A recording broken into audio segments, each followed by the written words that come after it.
Cinema രംഗത്ത് പ്രവർത്തിക്കുന്ന WCC അടക്കമുള്ള സംഘടനകൾ ചില കാര്യങ്ങൾ മന്ത്രി എന്ന നിലയിൽ ശ്രദ്ധപ്പെടുത്തിയിട്ടുണ്ട്. ശ്രദ്ധിക്കേണ്ട കാര്യം, വ്യക്തിപരമായ ആരുടെ പരാതി കിട്ടിയില്ലെങ്കിലും സംഘടനകൾ നൽകിയ പരാതികൾ സംബന്ധിച്ച് ഞങ്ങൾ പരിശോധിക്കുന്നതാണ്. ഈ കാര്യങ്ങൾ ബന്ധപ്പെട്ട എല്ലാ മേഖലയിലുള്ളവരുമായി ചർച്ച നടത്താൻ തീരുമാനത്തിലേക്ക്. സിനിമാ മേഖലയിലെ ചൂഷണം സംബന്ധിച്ച് ഹേമ കമ്മീഷൻ റിപ്പോർട്ടിൻ്റെ സർക്കാർ പുറത്തുവിട്ട ഭാഗം തന്നെ ഞെട്ടിക്കുന്നതാണ്. ആ കമ്മീഷൻ ഇതുപോലെ ഞെട്ടിക്കുന്ന ഒരു റിപ്പോർട്ട് തന്നിട്ട് 4.5 വർഷക്കാലം എന്ത് ചെയ്യുകയായിരുന്നു സർക്കാർ? അടിയന്തിരമായി ഹേമ കമ്മീഷൻ റിപ്പോർട്ടിന്റെ ശുപാർശകളിന്മേൽ നടപടിയെടുക്കണം.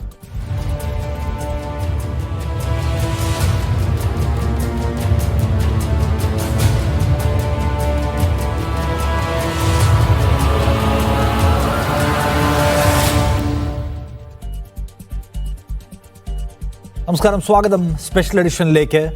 സിനിമാ മേഖലയിൽ സ്ത്രീകൾ നേരിടുന്ന വിവേചനവും അതിക്രമവും പഠിക്കാൻ, തൊഴിലന്തരീക്ഷം പഠിക്കാൻ സർക്കാർ 4 വർഷം മുൻപ് നിയോഗിച്ച കമ്മിറ്റി, അല്ലെങ്കിൽ സർക്കാരിൻ്റെ കയ്യിൽ 4 വർഷം മുമ്പ് കിട്ടിയ കമ്മീഷൻ റിപ്പോർട്ട് ഇന്ന് പുറത്തുവിടാൻ സർക്കാർ നിർബന്ധിതമായിരിക്കുകയാണ്.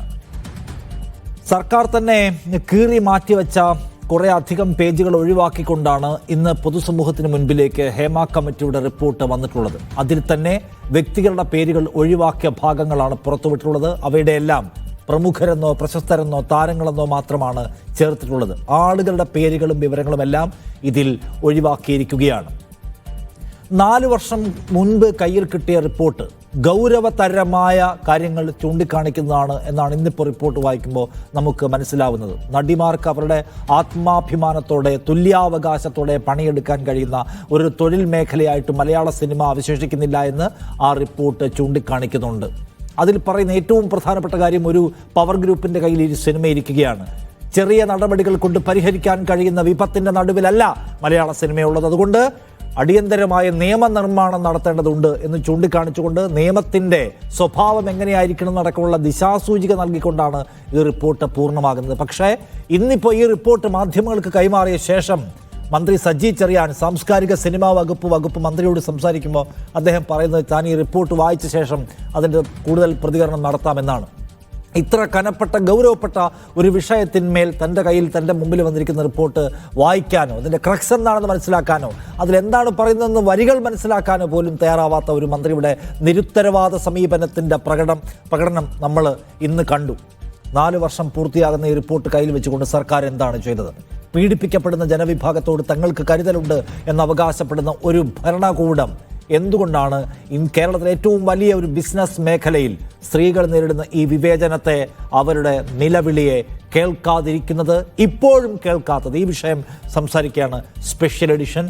ഇന്ന് നമ്മോടൊപ്പം ഈ ചർച്ചയിൽ ശ്രീ റജി ലൂക്കോസ് ഉണ്ട്, ഇടത് സഹയാത്രികൻ; ദീദി ദാമോദരൻ, WCCയുടെ പ്രതിനിധി; ശ്രീ മഹേഷ്, നടൻ; അഡ്വക്കേറ്റ് രഞ്ജിത്ത് മാരാർ, ഇന്ന് നടി രഞ്ജിനിയുടെ അഭിഭാഷകൻ അദ്ദേഹമായിരുന്നു. അപ്പം CPIM-ൽ നിന്ന് നേരിട്ട് സർക്കാരിനെ പ്രതിനിധീകരിച്ചുകൊണ്ട് ആരും ഈ ചർച്ചയിൽ പങ്കെടുക്കില്ല എന്നാണ് അവർ ഔദ്യോഗികമായി അറിയിച്ചിട്ടുള്ളത്. ആദ്യം നമ്മുടെ കൂടെ ഉള്ളത് ശ്രീ റജി ലൂക്കോസിലേക്ക് വരുന്നതിന് മുൻപ് മഹേഷ്, നടൻ. ശ്രീ മഹേഷ്, ചലച്ചിത്ര മേഖലയിലാകെ നടക്കുന്ന ഗുരുതര സ്വഭാവമുള്ള അതിക്രമങ്ങളെക്കുറിച്ച് സംസാരിക്കുകയാണ് ഹേമ കമ്മീഷൻ റിപ്പോർട്ട്.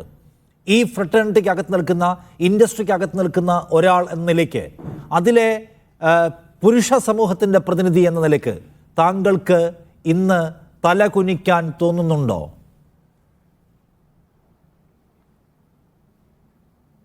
എനിക്ക് തലകുനിക്കാനൊന്നും തോന്നുന്നില്ല. പാപം ചെയ്തവൻ തലകുനിച്ചാൽ പോരെ, എനിക്ക് അങ്ങനെയൊന്നും തോന്നുന്നില്ല. പക്ഷേ ആദ്യമായിട്ട് തന്നെ ഞാൻ WCCയുടെ പ്രവർത്തനത്തെ, അവരുടെ ഈ കഴിഞ്ഞ 7 വർഷത്തെ പോരാട്ടത്തെ ഞാനൊരു ബിഗ് സല്യൂട്ട് പറയുകയാണ്. അവർ വഴി അവരുടെ അംഗങ്ങൾക്ക് മാത്രമല്ല, മലയാള സിനിമയിൽ നിൽക്കുന്ന എല്ലാ സ്ത്രീജനങ്ങൾക്കും തന്നെ നീതിയും ന്യായവും കിട്ടുവാൻ വേണ്ടി അവർ പ്രയത്നിച്ചു. അതിൻ്റെ ഒരു ഏറ്റവും വലിയ ഒരു ഫലവത്താനായിട്ടാണ് ഇന്ന് ഈ റിപ്പോർട്ട് വന്നിരിക്കുന്നത്. ഈ റിപ്പോർട്ട് പുറത്തു വരുമ്പോൾ ഞാൻ ഏറ്റവും കൂടുതൽ ആഗ്രഹിക്കുന്നത് ആരെപ്പറ്റി എന്തു പറഞ്ഞു എന്നുള്ളതിനേക്കാൾ ഏറെ അതിനകത്ത് പറഞ്ഞിരിക്കുന്ന നിർദ്ദേശങ്ങളുണ്ട്. മലയാള സിനിമയിൽ ഇനി അങ്ങോട്ട് അനുവർത്തിക്കേണ്ടതായിട്ടുള്ള സർക്കാരിൻ്റെ മുൻകൈയോടുകൂടി തന്നെ പ്രാവർത്തികമാക്കേണ്ടതായിട്ടുള്ള ഈ പറയുന്ന ചില നിർദ്ദേശങ്ങൾ, അത് എത്രയും പെട്ടെന്ന്, അത് എനിക്ക് മനസ്സിലാവുന്നില്ല. 4.5 വർഷമായിട്ട് സർക്കാരിൻ്റെ കയ്യിൽ കിട്ടിയ ഈ റിപ്പോർട്ട് അവർ എന്തുകൊണ്ടാണ് ഇപ്പം തന്നെ ഇന്ന് മന്ത്രി സജി ചെറിയാൻ പറഞ്ഞത് എന്താണ്, വായിക്കട്ടെ റിപ്പോർട്ട്. ഇത് അവരുടെ കയ്യിൽ കിട്ടിയിട്ട് എത്ര വർഷമായി? അവർക്ക് വായിക്കാൻ ആരുടെ അനുവാദം ചോദിക്കേണ്ടതായിട്ടുള്ള കാര്യമില്ലല്ലോ. അപ്പം എന്തുകൊണ്ടാണ് ആ അനാസ്ഥ കാണിച്ചത്? ഇത്രയും ഈ സർക്കാരിലോട്ട് റവന്യൂ വരുന്ന, ഒരു രൂപ പോലും ചിലവില്ലാണ്ട് സർക്കാരിലോട്ട് ഇത്രയും റവന്യൂ വരുന്ന ഒരു ഇൻഡസ്ട്രിയാണ് മലയാള സിനിമ ഇൻഡസ്ട്രി എന്ന് പറയുന്നത്. അതിപ്പം സർവീസ് ടാക്സ് ആയിക്കോട്ടെ, വേറെ എന്ത് ഇൻകം ടാക്സ് ആയിക്കോട്ടെ, എന്തിന് 6 ഷീറ്റ് പോസ്റ്റർ പോലും ചുമരിൽ പതിപ്പിക്കുന്നതിന് സർക്കാരിന് പൈസ കൊടുക്കണം. അങ്ങനെ ഒരു റവന്യൂ ഉള്ള ഒരു ഇൻഡസ്ട്രിയാണ്. അപ്പം അതിൻ്റെ ഉന്നമനത്തിന് വേണ്ടി, അതിൻ്റെ നീതിപരമായിട്ടുള്ള കാര്യങ്ങൾ നടത്തുന്നതിന് വേണ്ടി എന്തുകൊണ്ടാണ് സർക്കാർ ഈ അനാസ്ഥ കാണിക്കുന്നത്? ഈ 4 വർഷമൊന്നും കാത്തിരിക്കേണ്ട, അല്ലെങ്കിൽ ഈ റിപ്പോർട്ട് പുറത്തു വരാൻ കാത്തിരിക്കേണ്ട കാര്യമില്ല.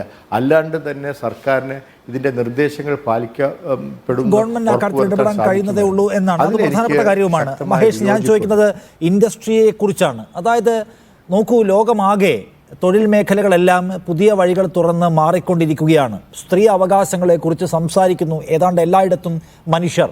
മലയാള സിനിമയ്ക്കകത്ത് തന്നെ അതിൻ്റെ കണ്ടന്റിനകത്ത് വലിയ മാറ്റങ്ങൾ വരുന്നത് നമ്മൾ കാണുകയാണ്. സ്ത്രീ അവകാശത്തെക്കുറിച്ചുള്ള സിനിമകൾ വരുന്നു, സ്ത്രീകൾക്ക് കൂടുതൽ പ്രാമുഖ്യം വരുന്നു. പക്ഷേ ക്യാമറയ്ക്ക് പിറകിൽ സ്ത്രീകൾ ഇപ്പോഴും വലിയ തോതിലുള്ള അനീതിയും വിവേചനവും അതിക്രമവും നേരിടുകയാണ് എന്ന് പറയുമ്പോൾ ഓക്കെ, ഓഫ് കോഴ്സ് ഗവൺമെൻറ്റിൻ്റെ ഉത്തരവാദിത്തമാണ് എവിടെയൊക്കെ അതിക്രമം നടക്കുന്നു അവിടെ നിയമം കൊണ്ട് ഇടപെടുക എന്നത്. പക്ഷേ സ്വയം നവീകരിക്കുക, എല്ലാവരെയും ഒരുപോലെ കാണുക, സഹവർത്തിത്വം ഉറപ്പാക്കുക എന്ന കാര്യത്തിൽ സിനിമ ഇപ്പോഴും പഴയതിൽ കിടക്കുകയാണോ? അതിലെല്ലാവരും ആ കാര്യത്തിൽ പിന്തിരിപ്പന്മാരാണോ ബഹുഭൂരിപക്ഷം പേരും? നിഷാദ്, ഇത് മലയാള സിനിമയിൽ മാത്രമല്ല, ഇന്ത്യൻ സിനിമയിൽ മാത്രമല്ല. നിങ്ങൾക്കെല്ലാം അറിയാം, മീ ടു ക്യാമ്പയിൻ തുടങ്ങിയത് എവിടെയാണ്? ഹോളിവുഡിലാണ്. ഈ ഇൻഡസ്ട്രി ഒന്നാമത് ഇത് എല്ലാ മേഖലയിലും ഉണ്ട് കേട്ടോ. ഇതിപ്പോൾ സിനിമയിൽ മാത്രമല്ല, രാഷ്ട്രീയത്തിലുണ്ട്, എല്ലാ മേഖലയിലുണ്ട്. പക്ഷേ സിനിമ എന്ന് പറയുമ്പോൾ ജനങ്ങൾക്ക് താല്പര്യമുള്ളൊരു മേഖല ആയതുകൊണ്ടും ഈ പറയപ്പെടുന്ന ഈ പ്രശ്നങ്ങൾ അത് ഏറ്റവും കൂടുതൽ നടക്കാൻ സാധ്യതയുമുള്ള ഒരു ഇൻഡസ്ട്രിയാണ് എന്ന് ജനങ്ങൾ വിശ്വസിക്കുകയും അത് ഏറെക്കുറെ സത്യവുമാണ് എന്ന് പറയുന്ന രീതിയിലാണ് ഇന്നത്തെ റിപ്പോർട്ട് വന്നിരിക്കുന്നത്. അപ്പോൾ അത്തരം കാര്യങ്ങൾ വരുമ്പോൾ തീർച്ചയായിട്ടും നമ്മൾ അതിനകത്ത് ആകുലപ്പെടുത്തേണ്ട കാര്യമുണ്ട്. ഇപ്പം തന്നെ എനിക്ക് തോന്നുന്നത് പുതിയതായിട്ട് അഭിനയിക്കാൻ വരുന്നവർക്കാണ് ഏറ്റവും കൂടുതൽ കാസ്റ്റിംഗ് കൗച്ചിൻ്റെ പ്രശ്നം വരുന്നതെന്നുള്ളതാണ്. അല്ലാണ്ട് സജീവമായിട്ട് കഴിവ് തെളിയിച്ച നടിമാർക്ക് ആ ഒരു പ്രശ്നമുണ്ടെന്ന് ഞാൻ കരുതുന്നില്ല. പിന്നെ ഉള്ള ഒരു പ്രശ്നം എന്ന് പറഞ്ഞു കഴിഞ്ഞാൽ ഈ WCCയുടെ ഒരു നല്ല രീതിയിലുള്ള പ്രവർത്തനം കൊണ്ടും നിർദ്ദേശം കൊണ്ടും ഇപ്പം തന്നെ ഓൾറെഡി ഈ സിനിമ ഷൂട്ടിംഗ് മേഖലയിൽ ഈ സ്ത്രീകൾക്ക് പിന്നെ ഈ പറയപ്പെടുന്ന ശുചിമുറി, വസ്ത്രം മാറാനുള്ള ഇടം, ഇരിക്കാനുള്ള ഇടമൊക്കെ ഉണ്ട്. എല്ലാവർക്കും ഉണ്ട് എന്ന് എനിക്ക് തോന്നുന്നില്ല. കാരണം ഈ പറയുന്ന വലിയൊരു സിനിമയിൽ ഒരുപാട് എക്സ്ട്രാ ആർട്ടിസ്റ്റുകളൊക്കെ ഉണ്ടെങ്കിൽ അവരെ എല്ലാം ഉൾക്കൊള്ളാൻ പറ്റുന്ന രീതിയിലുള്ള ഒരു കാരവാൻ സെറ്റ് ഫെസിലിറ്റീസോ അല്ലെങ്കിൽ മറ്റു കാര്യങ്ങളോ ചെയ്യാൻ പറ്റുമെന്ന് എനിക്ക് തോന്നുന്നില്ല. പക്ഷേ എന്നാൽ കൂടിയും ഒരു പരിധി വരെ അത്തരം പ്രശ്നങ്ങളൊക്കെ പരിഹരിക്കാൻ സാധിച്ചിട്ടുണ്ട്. പക്ഷേ ഈ പറയുന്ന പോലെ ഈ പറയുന്ന ഈ സ്ത്രീക്ക് തൊഴിലിന് വേണ്ടി പിന്നെ എന്തും ചെയ്യാൻ തയ്യാറാവണം എന്ന് പറയുന്ന ഒരു അവസ്ഥയോട് ഒരു രീതിയിൽ നീതീകരിക്കാൻ പറ്റില്ല. നിഷാദ്, ഒരു കാര്യം മനസ്സിലാക്കണം, എനിക്കിത് മുഴുവനും വായിക്കാൻ സാധിച്ചിട്ടില്ല. ഞാൻ യാത്രയിലായിരുന്നു.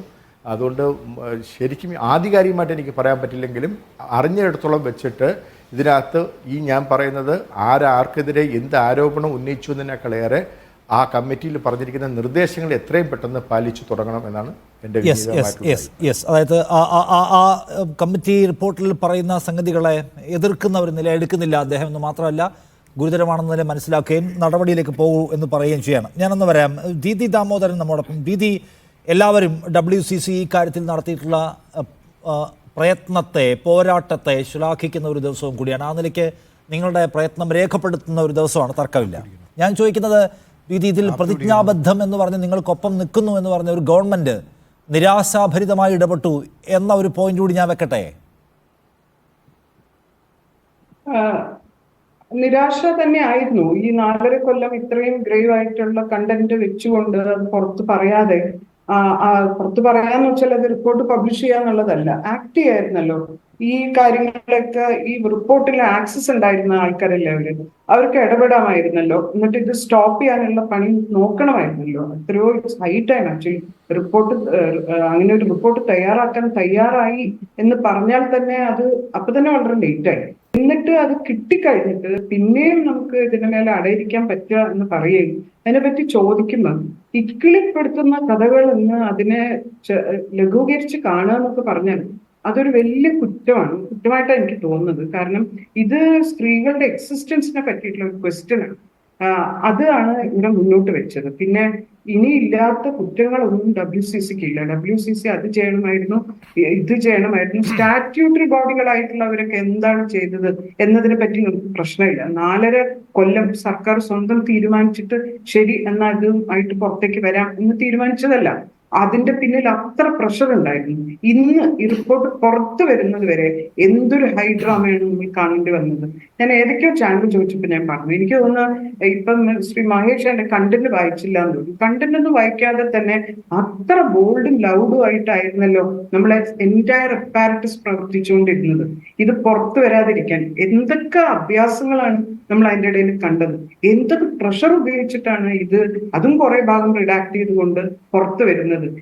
ഈ പ്രൈവസിയെ പറ്റിയൊക്കെ എത്ര വലിയ കൺസേൺ ഉള്ള ആൾക്കാർ നമ്മൾ അറിയേണ്ടത്. എത്ര പേര് ആത്മഹത്യ ചെയ്ത സ്ത്രീകളുണ്ട്, എത്ര പേര് മനോരോഗത്തിന് ചികിത്സിച്ചുകൊണ്ടിരിക്കുന്നുണ്ട്. എന്താണ് ഈ ഹാരസ്മെന്റ് എന്ന് പറഞ്ഞത് അറിയ പോലും ഇല്ല. പിന്നെ നിരന്തരമായിട്ട് ഇൻസൾട്ട് ചെയ്തുകൊണ്ടിരിക്കുകയാണ് സ്ത്രീകളെ എന്ന് അവർക്ക് തിരിച്ചറിയാൻ പോലും പറ്റുന്നില്ല. ഒരു ആക്ടറിനെ ഞാൻ ആവർത്തിച്ച് പറയാണ്, കുറച്ചു നേരം വേറൊരു പ്രമുഖനായിട്ടുള്ള ആള് കുറച്ചു നേരം മൈൻഡ് ചെയ്തില്ല എന്ന് പറഞ്ഞപ്പം അപ്പൊ തന്നെ നടപടി വേണമെന്ന് പറഞ്ഞവരൊക്കെ എന്താണ് സിനിമയിൽ കാണുന്നില്ല? നിങ്ങൾ സ്ത്രീ വിരുദ്ധമായിട്ടുള്ള കണ്ടന്റ് ഓവർ ആൻഡ് ഓവർ സ്ത്രീകൾക്ക് നേരെ ഉപയോഗിച്ചുകൊണ്ടിരിക്കുമ്പോൾ എങ്ങനെയാണ് സ്ത്രീകൾ ഇവിടെ എക്സിസ്റ്റ് ചെയ്യുന്നത്? ഇനി അതിനെപ്പറ്റി ഏതായാലും ഇത്രയും കാര്യങ്ങൾ നടന്നു. This is quite a big an exercise. അത്രയും വലുതാണ് ഇവിടെ നടന്നു കഴിഞ്ഞത്. അതിലെ പണച്ചെലവ്, ആൾക്കാരുടെ അധ്വാനം എല്ലാം തുറന്നു പറയാൻ ബുദ്ധിമുട്ടുള്ള ആൾക്കാരൊക്കെ അത്ര ജീവൻ പണയപ്പെടുത്തിയിട്ടൊക്കെ തുറന്നു പറയുന്നത്, കരഞ്ഞുകൊണ്ട്. അങ്ങനെയൊക്കെ തുറന്നു പറഞ്ഞ് ഈ കാര്യങ്ങളൊക്കെ പുറത്തു വന്നിട്ടും എന്താണ് ഇത് റിപ്പോർട്ട് പുറത്തു വരണമെന്ന് ഈ ആൾക്കാരൊന്നും ആവശ്യപ്പെടാതിരുന്നത്? സിനിമയുടെ നന്മയാണ് ആലോചിക്കുന്നതെങ്കിൽ പിന്നെ ഈ ഇൻഡസ്ട്രിക്ക് ചീത്തപ്പേരുണ്ടാക്കും. ചീത്ത കാര്യങ്ങൾ ചെയ്യാമെന്നാണ്, അത് പറയുന്നതാണോ പ്രശ്നം? അതൊക്കെ ക്ലെൻസ് ഓഫ് ചെയ്യാൻ വേണ്ടി ആയിരുന്നല്ലോ ഈ കമ്മിറ്റി. ഇത് പുറത്തു വരുന്നതിനെ പറ്റി ചോദിക്കുമ്പോൾ എന്ത് ഉത്തരവാദിത്വം ഇല്ലായ്മയോട് കൂടിയിട്ടാണ് ഇത് ഞങ്ങളെ സംബന്ധിക്കുന്ന കാര്യമല്ല എന്ന് പറഞ്ഞ് അവരടക്കം അവിടെ പോയി മൊഴി കൊടുത്തവരല്ലേ. ഇത് WCCയിലെ മാത്രം ആൾക്കാരല്ലല്ലോ അതിന് മൊഴി കൊടുത്തത്. ഇനി WCC ചില കാര്യങ്ങൾ പറയണമായിരുന്നു എന്ന് പറയുന്നത് കേട്ട് ഇത്രയൊക്കെ ഉത്തരവാദിത്വം ഒരു വോളണ്ടറി ആയിട്ട് ബോഡിയായിട്ട് പ്രവർത്തിക്കുന്ന WCCന്റെ മേലെ ചാർത്തുമ്പോൾ അത് നിയമപരമായിട്ട് ചെയ്യേണ്ട ആൾക്കാരെ നേരെ നമ്മൾ എന്താണ് വിരൽ ചൂണ്ടാത്തത്? പിന്നെ ഇതില് ഈ പറഞ്ഞ കാര്യത്തിൽ എനിക്ക് തോന്നുന്നു സിനിമയ്ക്ക് മാത്രമുള്ള ഒരു സൗകര്യമാണ് ഇവർ ഈ നിയമങ്ങൾക്കൊക്കെ അതീതമാണ്. കാരണം കഴിഞ്ഞ ദിവസം വേറെ ഏത് ചാനലാന്ന് എനിക്ക് ഓർമ്മയില്ല, ശ്രീ മഹേഷുമായിട്ടുള്ള ഇതിൽ സംസാരിക്കുമ്പോൾ അദ്ദേഹം പറയുന്നുണ്ടായിരുന്നു അതൊക്കെ വളരെ ബുദ്ധിമുട്ടാണ്, ഒരേപോലെ 2 ആൾക്കാർക്കും റെമ്യൂണറേഷൻ കൊടുക്കാൻ പറ്റില്ല. അങ്ങനെ ഇംപ്രാക്ടിക്കൽ ആയിട്ടുള്ള ഒരു കാര്യം അല്ലല്ലോ നമ്മൾ സജഷനായിട്ട് വെച്ചത്. അവിടേക്ക് ആവശ്യപ്പെട്ടത് ഗിവൺ കണ്ടീഷൻ ഒരേപോലെ ആണെങ്കിൽ ഒരു സ്ത്രീ ആയതിന്റെ പേരിൽ മാത്രം റെമ്യൂണറേഷൻ കുറയ്ക്കാൻ പറ്റില്ല. അതിനാണ് ജെൻഡർ ബേസ്ഡ് ആയിട്ടുള്ള ഡിസ്ക്രിമിനേഷൻ എന്ന് പറയുന്നത്. അത് മനസ്സിലാക്കാനുള്ള എഡ്യൂക്കേഷൻ, ജെൻഡർ എന്ന് പറയുന്നതിന്റെ എഡ്യൂക്കേഷൻ ഈ ആൾക്കാർക്ക് ഉണ്ടാവണം. അല്ലാതെ മമ്മൂട്ടി വാങ്ങുന്നത് തന്നെ ഇവിടുത്തെ ഏറ്റവും ജൂനിയർ ആയിട്ടുള്ള ആർട്ടിസ്റ്റിന് വേണം. ഒരു സെക്കൻഡ് ഞാനൊന്ന് വരാം. മന്ത്രി സജി ചെറിയാൻ നമ്മോടൊപ്പം ടെലിഫോൺ ലൈനിലുണ്ട്. മിനിസ്റ്റർ, ഈ 4 വർഷം മുൻപ് സർക്കാരിന്റെ കയ്യിൽ കിട്ടിയ ഈ റിപ്പോർട്ടിന്റെ ആക്ഷൻ ടേക്കൺ റിപ്പോർട്ട് എവിടെ?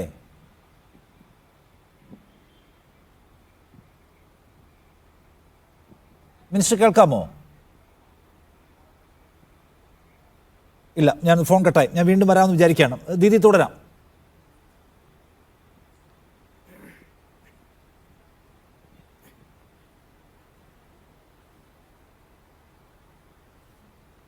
ഓക്കെ ഞാൻ വരാം. റെജി ലൂക്കോസ്, ഇത് ഏറ്റവും പ്രധാനപ്പെട്ട കാര്യം.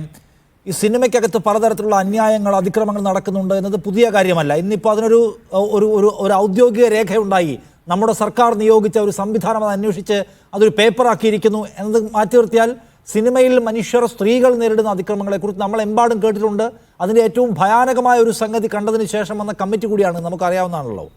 ഗവൺമെൻറ്റിനെ കുറിച്ച് നമുക്കൊരു എക്സ്പെക്റ്റേഷൻ ഉണ്ട്, ഒരു പ്രതീക്ഷയുണ്ട്. ഈ സർക്കാർ അതിന്മേൽ എന്ത് ചെയ്തു എന്നാണ് നമുക്കറിയേണ്ടത്. റിപ്പോർട്ടിൻ്റെ ഡീറ്റെയിൽസ്, അതിലെ വ്യക്തി വിവരങ്ങൾ, പേഴ്സണലായ കാര്യങ്ങൾ, ഇതിനെക്കുറിച്ചൊന്നും ചോദിക്കുന്നില്ല. അത് കയ്യിൽ കിട്ടിയിട്ട് അതിന്മേൽ എന്ത് നടപടിയെടുത്തു? നിയമനിർമ്മാണമല്ലാതെ ഇത് പരിഹരിക്കാൻ ഒരു മാർഗവുമില്ല എന്ന് കമ്മിറ്റി പറഞ്ഞിട്ടും അതിന്മേൽ അടയിരുന്നു.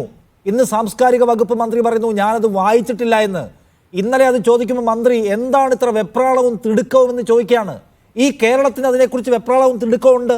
എന്താണ് ഇൻഡസ്ട്രിക്കകത്ത് നടക്കുന്നത്, എന്താണ് അവിടുത്തെ സ്ത്രീകൾ അനുഭവിക്കുന്നതെന്ന് അറിയാൻ ആ റിപ്പോർട്ട് കയ്യിൽ വെച്ച് വൈകിക്കുന്ന സർക്കാരിനോട് അത് ചോദിക്കുമ്പോൾ എന്താണ് തിടുക്കം എന്ന് ചോദിക്കുകയാണ്. സർക്കാരിനൊരു തിടുക്കമില്ലെന്ന് നമുക്ക് മനസ്സിലായി. അപ്പം ഞാൻ ചോദിക്കുന്നത് എവിടെയാണ് നിങ്ങളെടുത്ത നടപടി എന്നാണ്.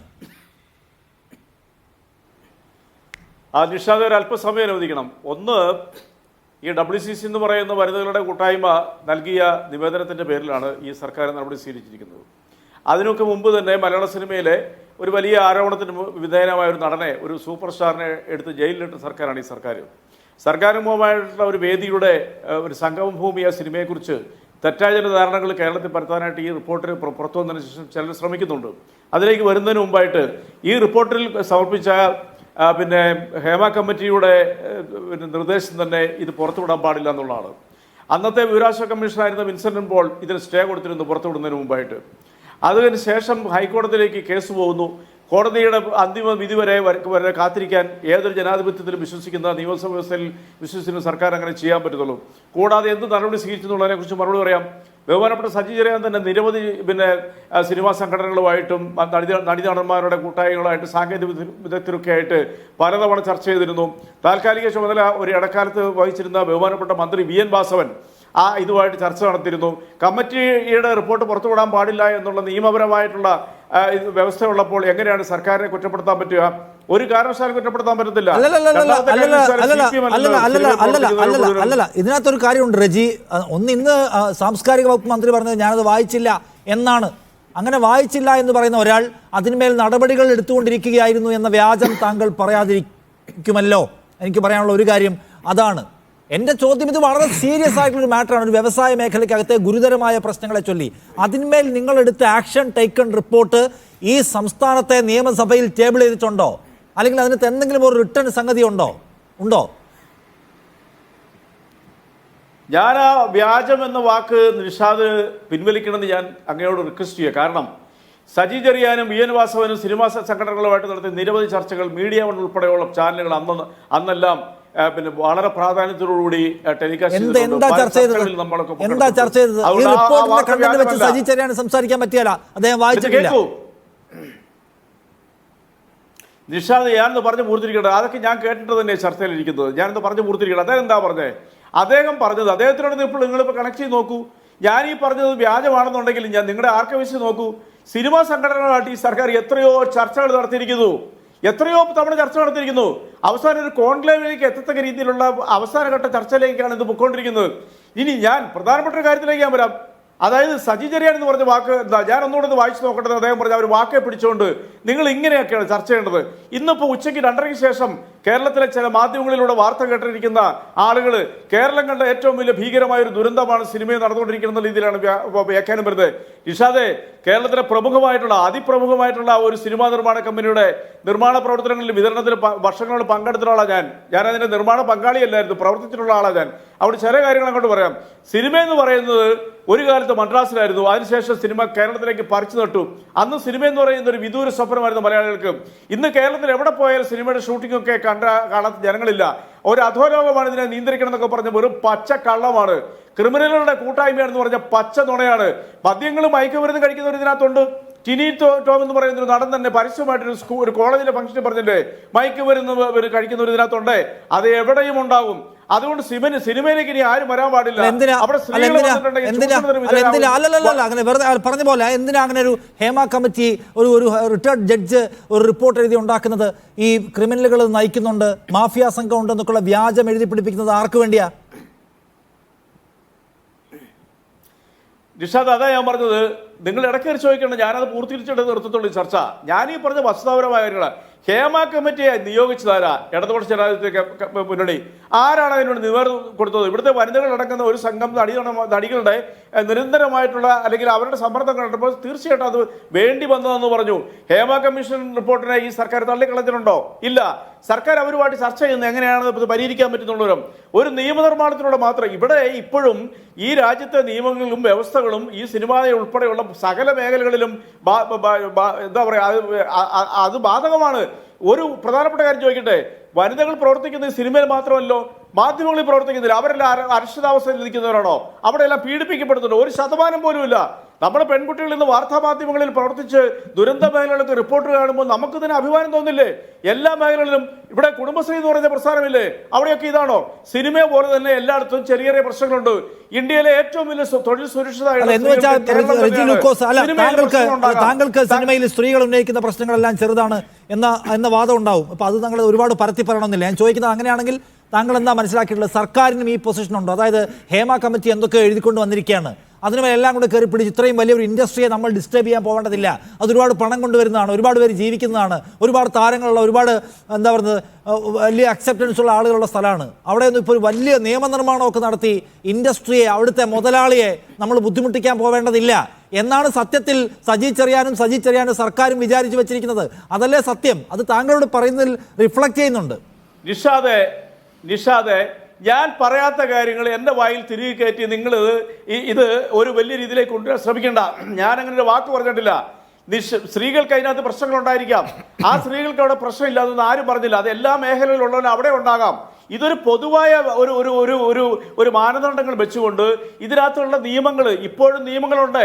ഇവിടെ അവിടെ എന്തെങ്കിലും പീഡനങ്ങൾ എനിക്ക് മനസ്സിലായിട്ടില്ല റെജി ലൂക്കോസ്, നമ്മുടെ സർക്കാർ ഒരു റിട്ടയർഡ് ജഡ്ജിയെ വെച്ച് ഒരു സിസ്റ്റമാറ്റിക്കായ ഏർപ്പാട് വഴി പ്രശ്നങ്ങൾ ഉണ്ടാവുമെന്ന് പഠിക്കുകയാണ്. അവരുടെ റിപ്പോർട്ട് എന്താണ്? സമയമെടുത്ത് അവരുണ്ടാക്കിയ റിപ്പോർട്ട്സിൽ സാക്ഷിമൊഴികൾ, ഏറ്റുപറച്ചിലുകൾ, അതുവഴി പറയാണ് കുഴപ്പമുണ്ടെന്ന്. അപ്പൊ താങ്കൾ ഇവിടെ ഇരുന്ന് പറയാണ് കുഴപ്പമുണ്ടാകാം.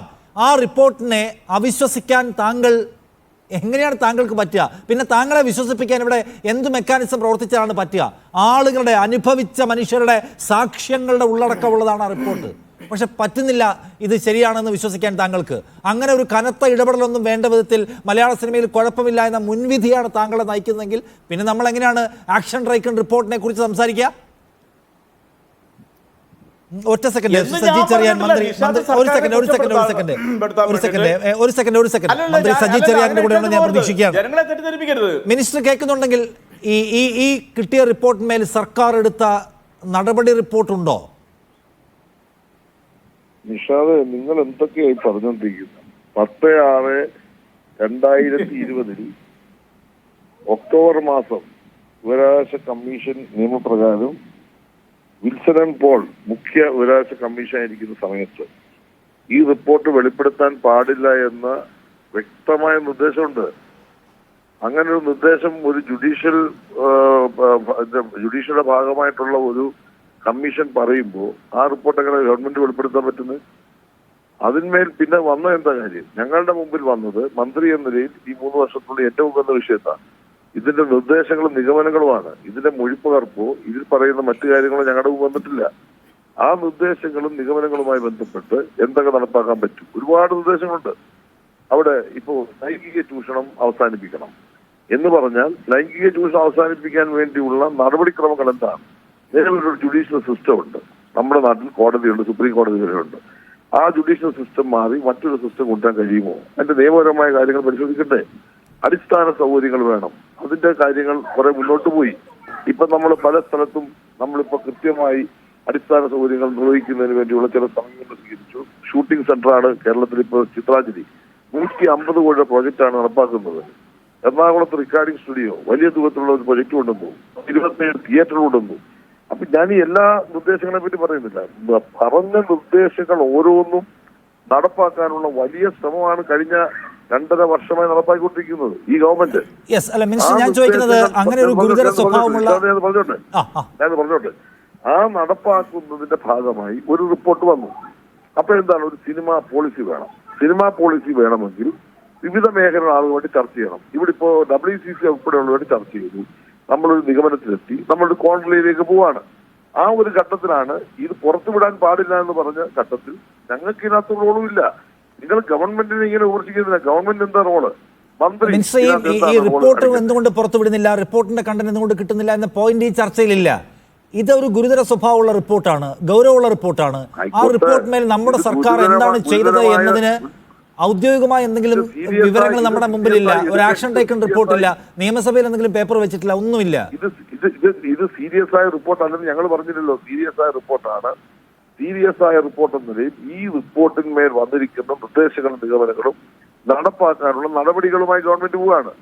ഇപ്പോൾ റിപ്പോർട്ട് പുറത്തു വന്നു. ആ റിപ്പോർട്ടിന് കുറെ പ്രശസ്ത ഭാഗങ്ങൾ പുറത്തു വന്നു. അതിനകത്ത് ഏതെങ്കിലും തരത്തിൽ ക്രിമിനൽ സ്വഭാവമുള്ള കുറ്റകൃത്യങ്ങളുണ്ടെങ്കിൽ കർശനമായ നടപടിയുമായി ഗവൺമെന്റ് മുന്നോട്ട് പോകുന്നു. ഞാനൊന്ന് പറഞ്ഞോട്ടെ, പിണറായി വിജയൻ ഗവൺമെന്റ് ആണ് ഈ കാര്യത്തിൽ WCCയുടെ പരാതിയുടെ അടിസ്ഥാനത്തിൽ ഒരു കമ്മിറ്റിയെ നിയോഗിച്ചത്. ഞങ്ങൾക്ക് അതിന് ആത്മാർത്ഥയില്ലെങ്കിൽ നിയോഗിക്കൂ. ഇല്ല മിനിസ്റ്റർ, ഞാൻ ഒറ്റ കാര്യം ചോദിക്കുകയാണ്. ഇതിനിടയ്ക്ക് താങ്കൾ പറഞ്ഞ എനിക്ക് മനസ്സിലായി. പക്ഷെ നോക്കൂ, WCCയുടെ പ്രതിനിധി ശ്രീ ദീദി ദാമോദരൻ ഈ ചർച്ചയിലുണ്ട്. പ്രതിപക്ഷ നേതാവ് VD സതീശൻ അല്പം മുമ്പ് സംസാരിക്കുമ്പോൾ 4.5 വർഷമായി ഇത് വെച്ചുകൊണ്ട് എന്ത് ചെയ്യുകയായിരുന്നു എന്ന് ചോദിക്കുന്നു. എന്ന് വെച്ചാൽ ഇതിന്റെ സ്റ്റേക്ക് ഹോൾഡേഴ്സ് ആയിട്ടുള്ള ആളുകൾക്ക് ബോധ്യപ്പെട്ടിട്ടില്ല നിങ്ങൾ എന്തെങ്കിലും ചെയ്യുന്നുണ്ട് എന്ന്. നമ്മൾ ഒരു കാര്യത്തിന്മേൽ ഒരു തുടർ നടപടി ചെയ്യുമ്പോൾ WCCക്ക് ബോധ്യം വരണം. നോക്കൂ,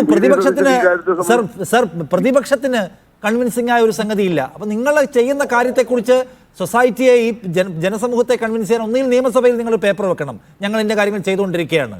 അതർവൈസ് നിങ്ങൾ WCCയോടെങ്കിലും സംസാരിക്കണം. ഇത് രണ്ടുപേർക്കും അറിയില്ല. നിങ്ങൾ പറയുന്നു ചില കാര്യങ്ങൾ ചെയ്യുന്നുണ്ട് എന്നൊക്കെ. സംസാരിച്ചില്ലെന്ന് നിശാനാരാ പറഞ്ഞ WCCയുടെ ഭാരവാഹികൾ ഞങ്ങളുടെ മുമ്പിൽ വന്നു. അവര് പറഞ്ഞ കാര്യങ്ങൾ കേട്ടു, അവരുമായിട്ട് സംസാരിച്ചു. ആ സംസാരിച്ചതിന് അടിസ്ഥാനത്തിൽ അവര് പറഞ്ഞ പല കാര്യങ്ങളും ഈ സിനിമാ പോളിസിയുടെ ഭാഗമായിട്ട് വന്നിട്ടുണ്ട്. അതിലേക്ക് വരുന്നുണ്ട്. WCC പറഞ്ഞ പല കാര്യങ്ങളും വരുന്നുണ്ട്. പിന്നെ ബഹുമാനപ്പെട്ട പ്രതിപക്ഷ നേതാവിന് ഈ കാര്യത്തെ സംബന്ധിച്ച് എന്തെങ്കിലും ആശങ്ക ഉണ്ടെങ്കിൽ അദ്ദേഹം രേഖാമൂലം ചോദിച്ച നിയമസഭയിൽ തന്നെ വെക്കാം. ഒരു ബുദ്ധിമുട്ടുമില്ല. ഇതിന്റെ എല്ലാ ഭാഗങ്ങളും വിശദമായി വേണേൽ നമുക്ക് പ്രസ് മീറ്റിൽ പറയാം. ഇതൊന്നും ഒരു തടസ്സമുള്ള കാര്യമല്ല. പക്ഷേ ഒരു കാര്യം നിങ്ങൾ മനസ്സിലാക്കേണ്ടത്, ഇതൊരു ചെറിയ കാര്യമായിട്ട് ഞങ്ങൾ കാണുന്നില്ല. കാരണം ഇതിൽ വന്നിട്ടുള്ള നിർദ്ദേശങ്ങൾ നടപ്പാക്കാൻ നിയമപരമായി, സാങ്കേതികമായി, ഭരണപരമായ ഒട്ടേറെ കാര്യങ്ങൾ പരിശോധിച്ചാൽ മതിയാവും. സമയബന്ധിതമാണോ? സർക്കാരിന്റെ ഒരു ഇത്ര സമയത്തിനുള്ളിൽ പൂർത്തിയാക്കണം. ഞാൻ പറഞ്ഞത് സമയബന്ധിതമാണ്. കാരണം ഇനി 2 മാസത്തിനുള്ളിൽ കോൺക്ലേവിലേക്ക് എത്തുകയാണ്. എല്ലാ പേപ്പേഴ്സും അതിന്റെ ഒരു നടപടിക്രമങ്ങൾ ആയിക്കഴിഞ്ഞു. സമയബന്ധിതമായതുകൊണ്ടാണ്. കോൺക്ലേവിലേക്ക് എത്തിക്കഴിഞ്ഞാൽ എല്ലാ ഭാഗത്തുമുള്ള അഭിപ്രായങ്ങളുടെ കേട്ട് അന്തിമമായ ഒരു അന്തിമമായ റിപ്പോർട്ട് ഫൈനലൈസ് ചെയ്യും. ആ റിപ്പോർട്ടിന്റെ അടിസ്ഥാനത്തിൽ ഒരു നയമുണ്ടാവും. ആ നയത്തിന്റെ അടിസ്ഥാനത്തിൽ ഗവൺമെന്റ് മുന്നോട്ട് പോകും. ഈ പറഞ്ഞിട്ടുള്ള ആശങ്കകളെല്ലാം പരിഹരിക്കാൻ, അതിൽ കുറ്റവാളികൾ ആരെങ്കിലും ഇതിനകത്ത് തെളിവോടുകൂടി വന്നാൽ നടപടി സ്വീകരിക്കാൻ കഴിയുന്ന രൂപത്തിലുള്ള കർശനമായ നിലപാട് ഗവൺമെന്റ് സ്വീകരിക്കും. ഒരാശങ്കയ്ക്കോ ഗവൺമെന്റ് എടുത്തിരിക്കുന്ന വളരെ സ്ട്രെയിറ്റ് ആയിട്ടുള്ള ഒരു നിലപാടാണ്. ആ സ്റ്റേറ്റ് സത്യസന്ധമായ നിലപാടിനെ നിങ്ങൾ ഇങ്ങനെ വക്രീകരിക്കുന്നത് സത്യസന്ധമായ നിലപാടാണ്. സജി ചെറിയാന്റെ ഒളിച്ചുകളിയൊന്നാണ് നിങ്ങളുടെ ടെലിവിഷൻ കാണിച്ചുകൊണ്ടിരിക്കുന്നത്. എന്ത് ഒളിച്ചുകളി? ഞാൻ എന്റെ കയ്യിൽ റിപ്പോർട്ട് വരാത്ത ഒരു റിപ്പോർട്ട് ഞാനങ്ങനെ ഒളിച്ചു കളിക്കുന്നത്.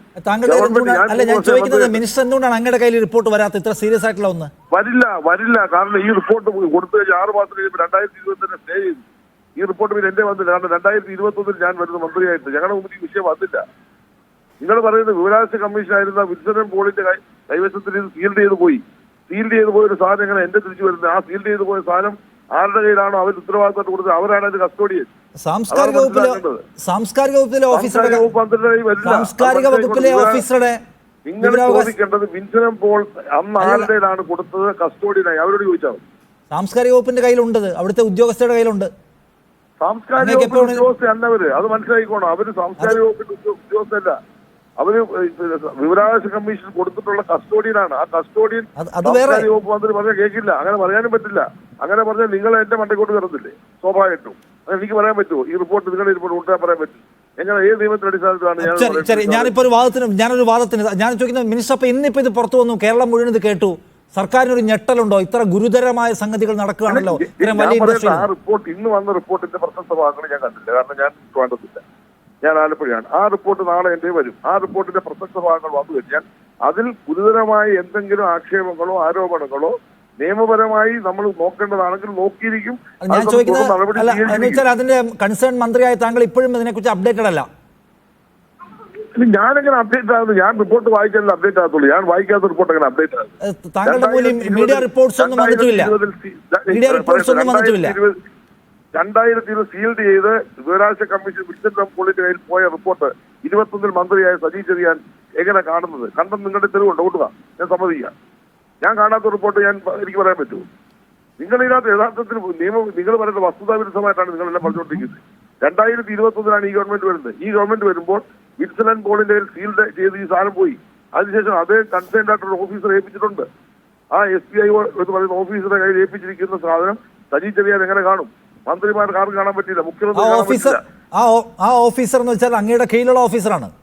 എന്റെ കീഴിലുള്ള ഓഫീസറാണെങ്കിൽ എന്നോട് പറയാൻ ഈ കാര്യത്തിനൊന്നും ബാധ്യതയില്ല. കാരണം അവരാണ് അതിന്റെ ഉത്തരവാദി, അവർക്കാണ് കസ്റ്റോഡിയൻ. ഹൈക്കോടതിയുടെ വിധി നടപ്പാക്കണമെന്ന് എനിക്ക് പറഞ്ഞാൽ അത് നടപ്പാക്കാൻ പറ്റുമോ? സർ, അത് പുറത്തു പോകരുന്നുള്ള ഉത്തരവാദിത്വം മാത്രമേ അവർക്കുള്ളൂ. അതിന്മേൽ സർക്കാരിന് ആക്ഷൻ എടുക്കുന്നതിൽ ഒരു തടസ്സവും നിയമപരമായില്ല. അങ്ങ് മുഴുവൻ പറയുന്നില്ല, അങ്ങ് മുഴുവൻ പറയാതെ പാതി പറയുകയാണ്. അങ്ങ് മുഴുവൻ പറയാതെ പാതി പറയുകയാണ്. ആ ഓഫീസർ അങ്ങയുടെ കീഴിലുള്ള ആളാണ്. അത് വിളിച്ചു വരുത്തി പരിശോധിച്ച് അതിന്മേൽ നടപടിയെടുക്കാൻ അങ്ങേക്ക് നിയമപരമായ ഒരു തടസ്സവുമില്ല. നിങ്ങൾ നിയമം ആദ്യം പഠിക്കൂ. നിങ്ങൾ ചുമ്മാ വെറുതെ ഇത് പറയാതെ അങ്ങനെ പറ്റില്ല. ഇത് വിവരാവകാശ കമ്മീഷൻ ഫീൽഡ് ചെയ്ത് കൊടുത്തൊരു സാധനം കൺസേൺഡ് ആയിട്ടൊരു ഉദ്യോഗസ്ഥനെ ഏൽപ്പിക്കുന്നു. ആ ഉദ്യോഗസ്ഥന്റെ കയ്യിൽ നിന്ന് പുറത്തു പോയി ഇത് ലീക്ക് ചെയ്താൽ ആ ഉദ്യോഗസ്ഥന്റെ ഉദ്യോഗം പോകും.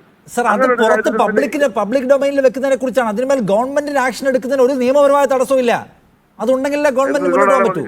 അതങ്ങനെ ഗവൺമെന്റ് അപ്പൊ അതെന്താണ് പിന്നെ അതുകൊണ്ടെന്താണ് അപ്പൊ അതിൽ നിന്ന് എന്താണ് മനസ്സിലാക്കേണ്ടത്? ഒരു നടപടിയും വേണ്ട, ഒരു പരിശോധനയും വേണ്ട, ഒരു നടപടിയും ഒരു പരിശോധനയും വേണ്ട, അത് പൂട്ടി വെച്ചേക്കാനാണോ വിവരാവകാശ കമ്മീഷൻ നിർദ്ദേശിച്ചത്? വിവരാവകാശ കമ്മീഷൻ ജുഡീഷ്യൽ ബോഡി അല്ലെന്ന് പറയുന്നത് 2020 ജുഡീഷ്യൽ ബോഡി ആയിട്ടുള്ള വിവരാവകാശ കമ്മീഷൻ പറയുന്നത് സാർ അത് പുറത്തു പോകരുത് എന്നാണ്.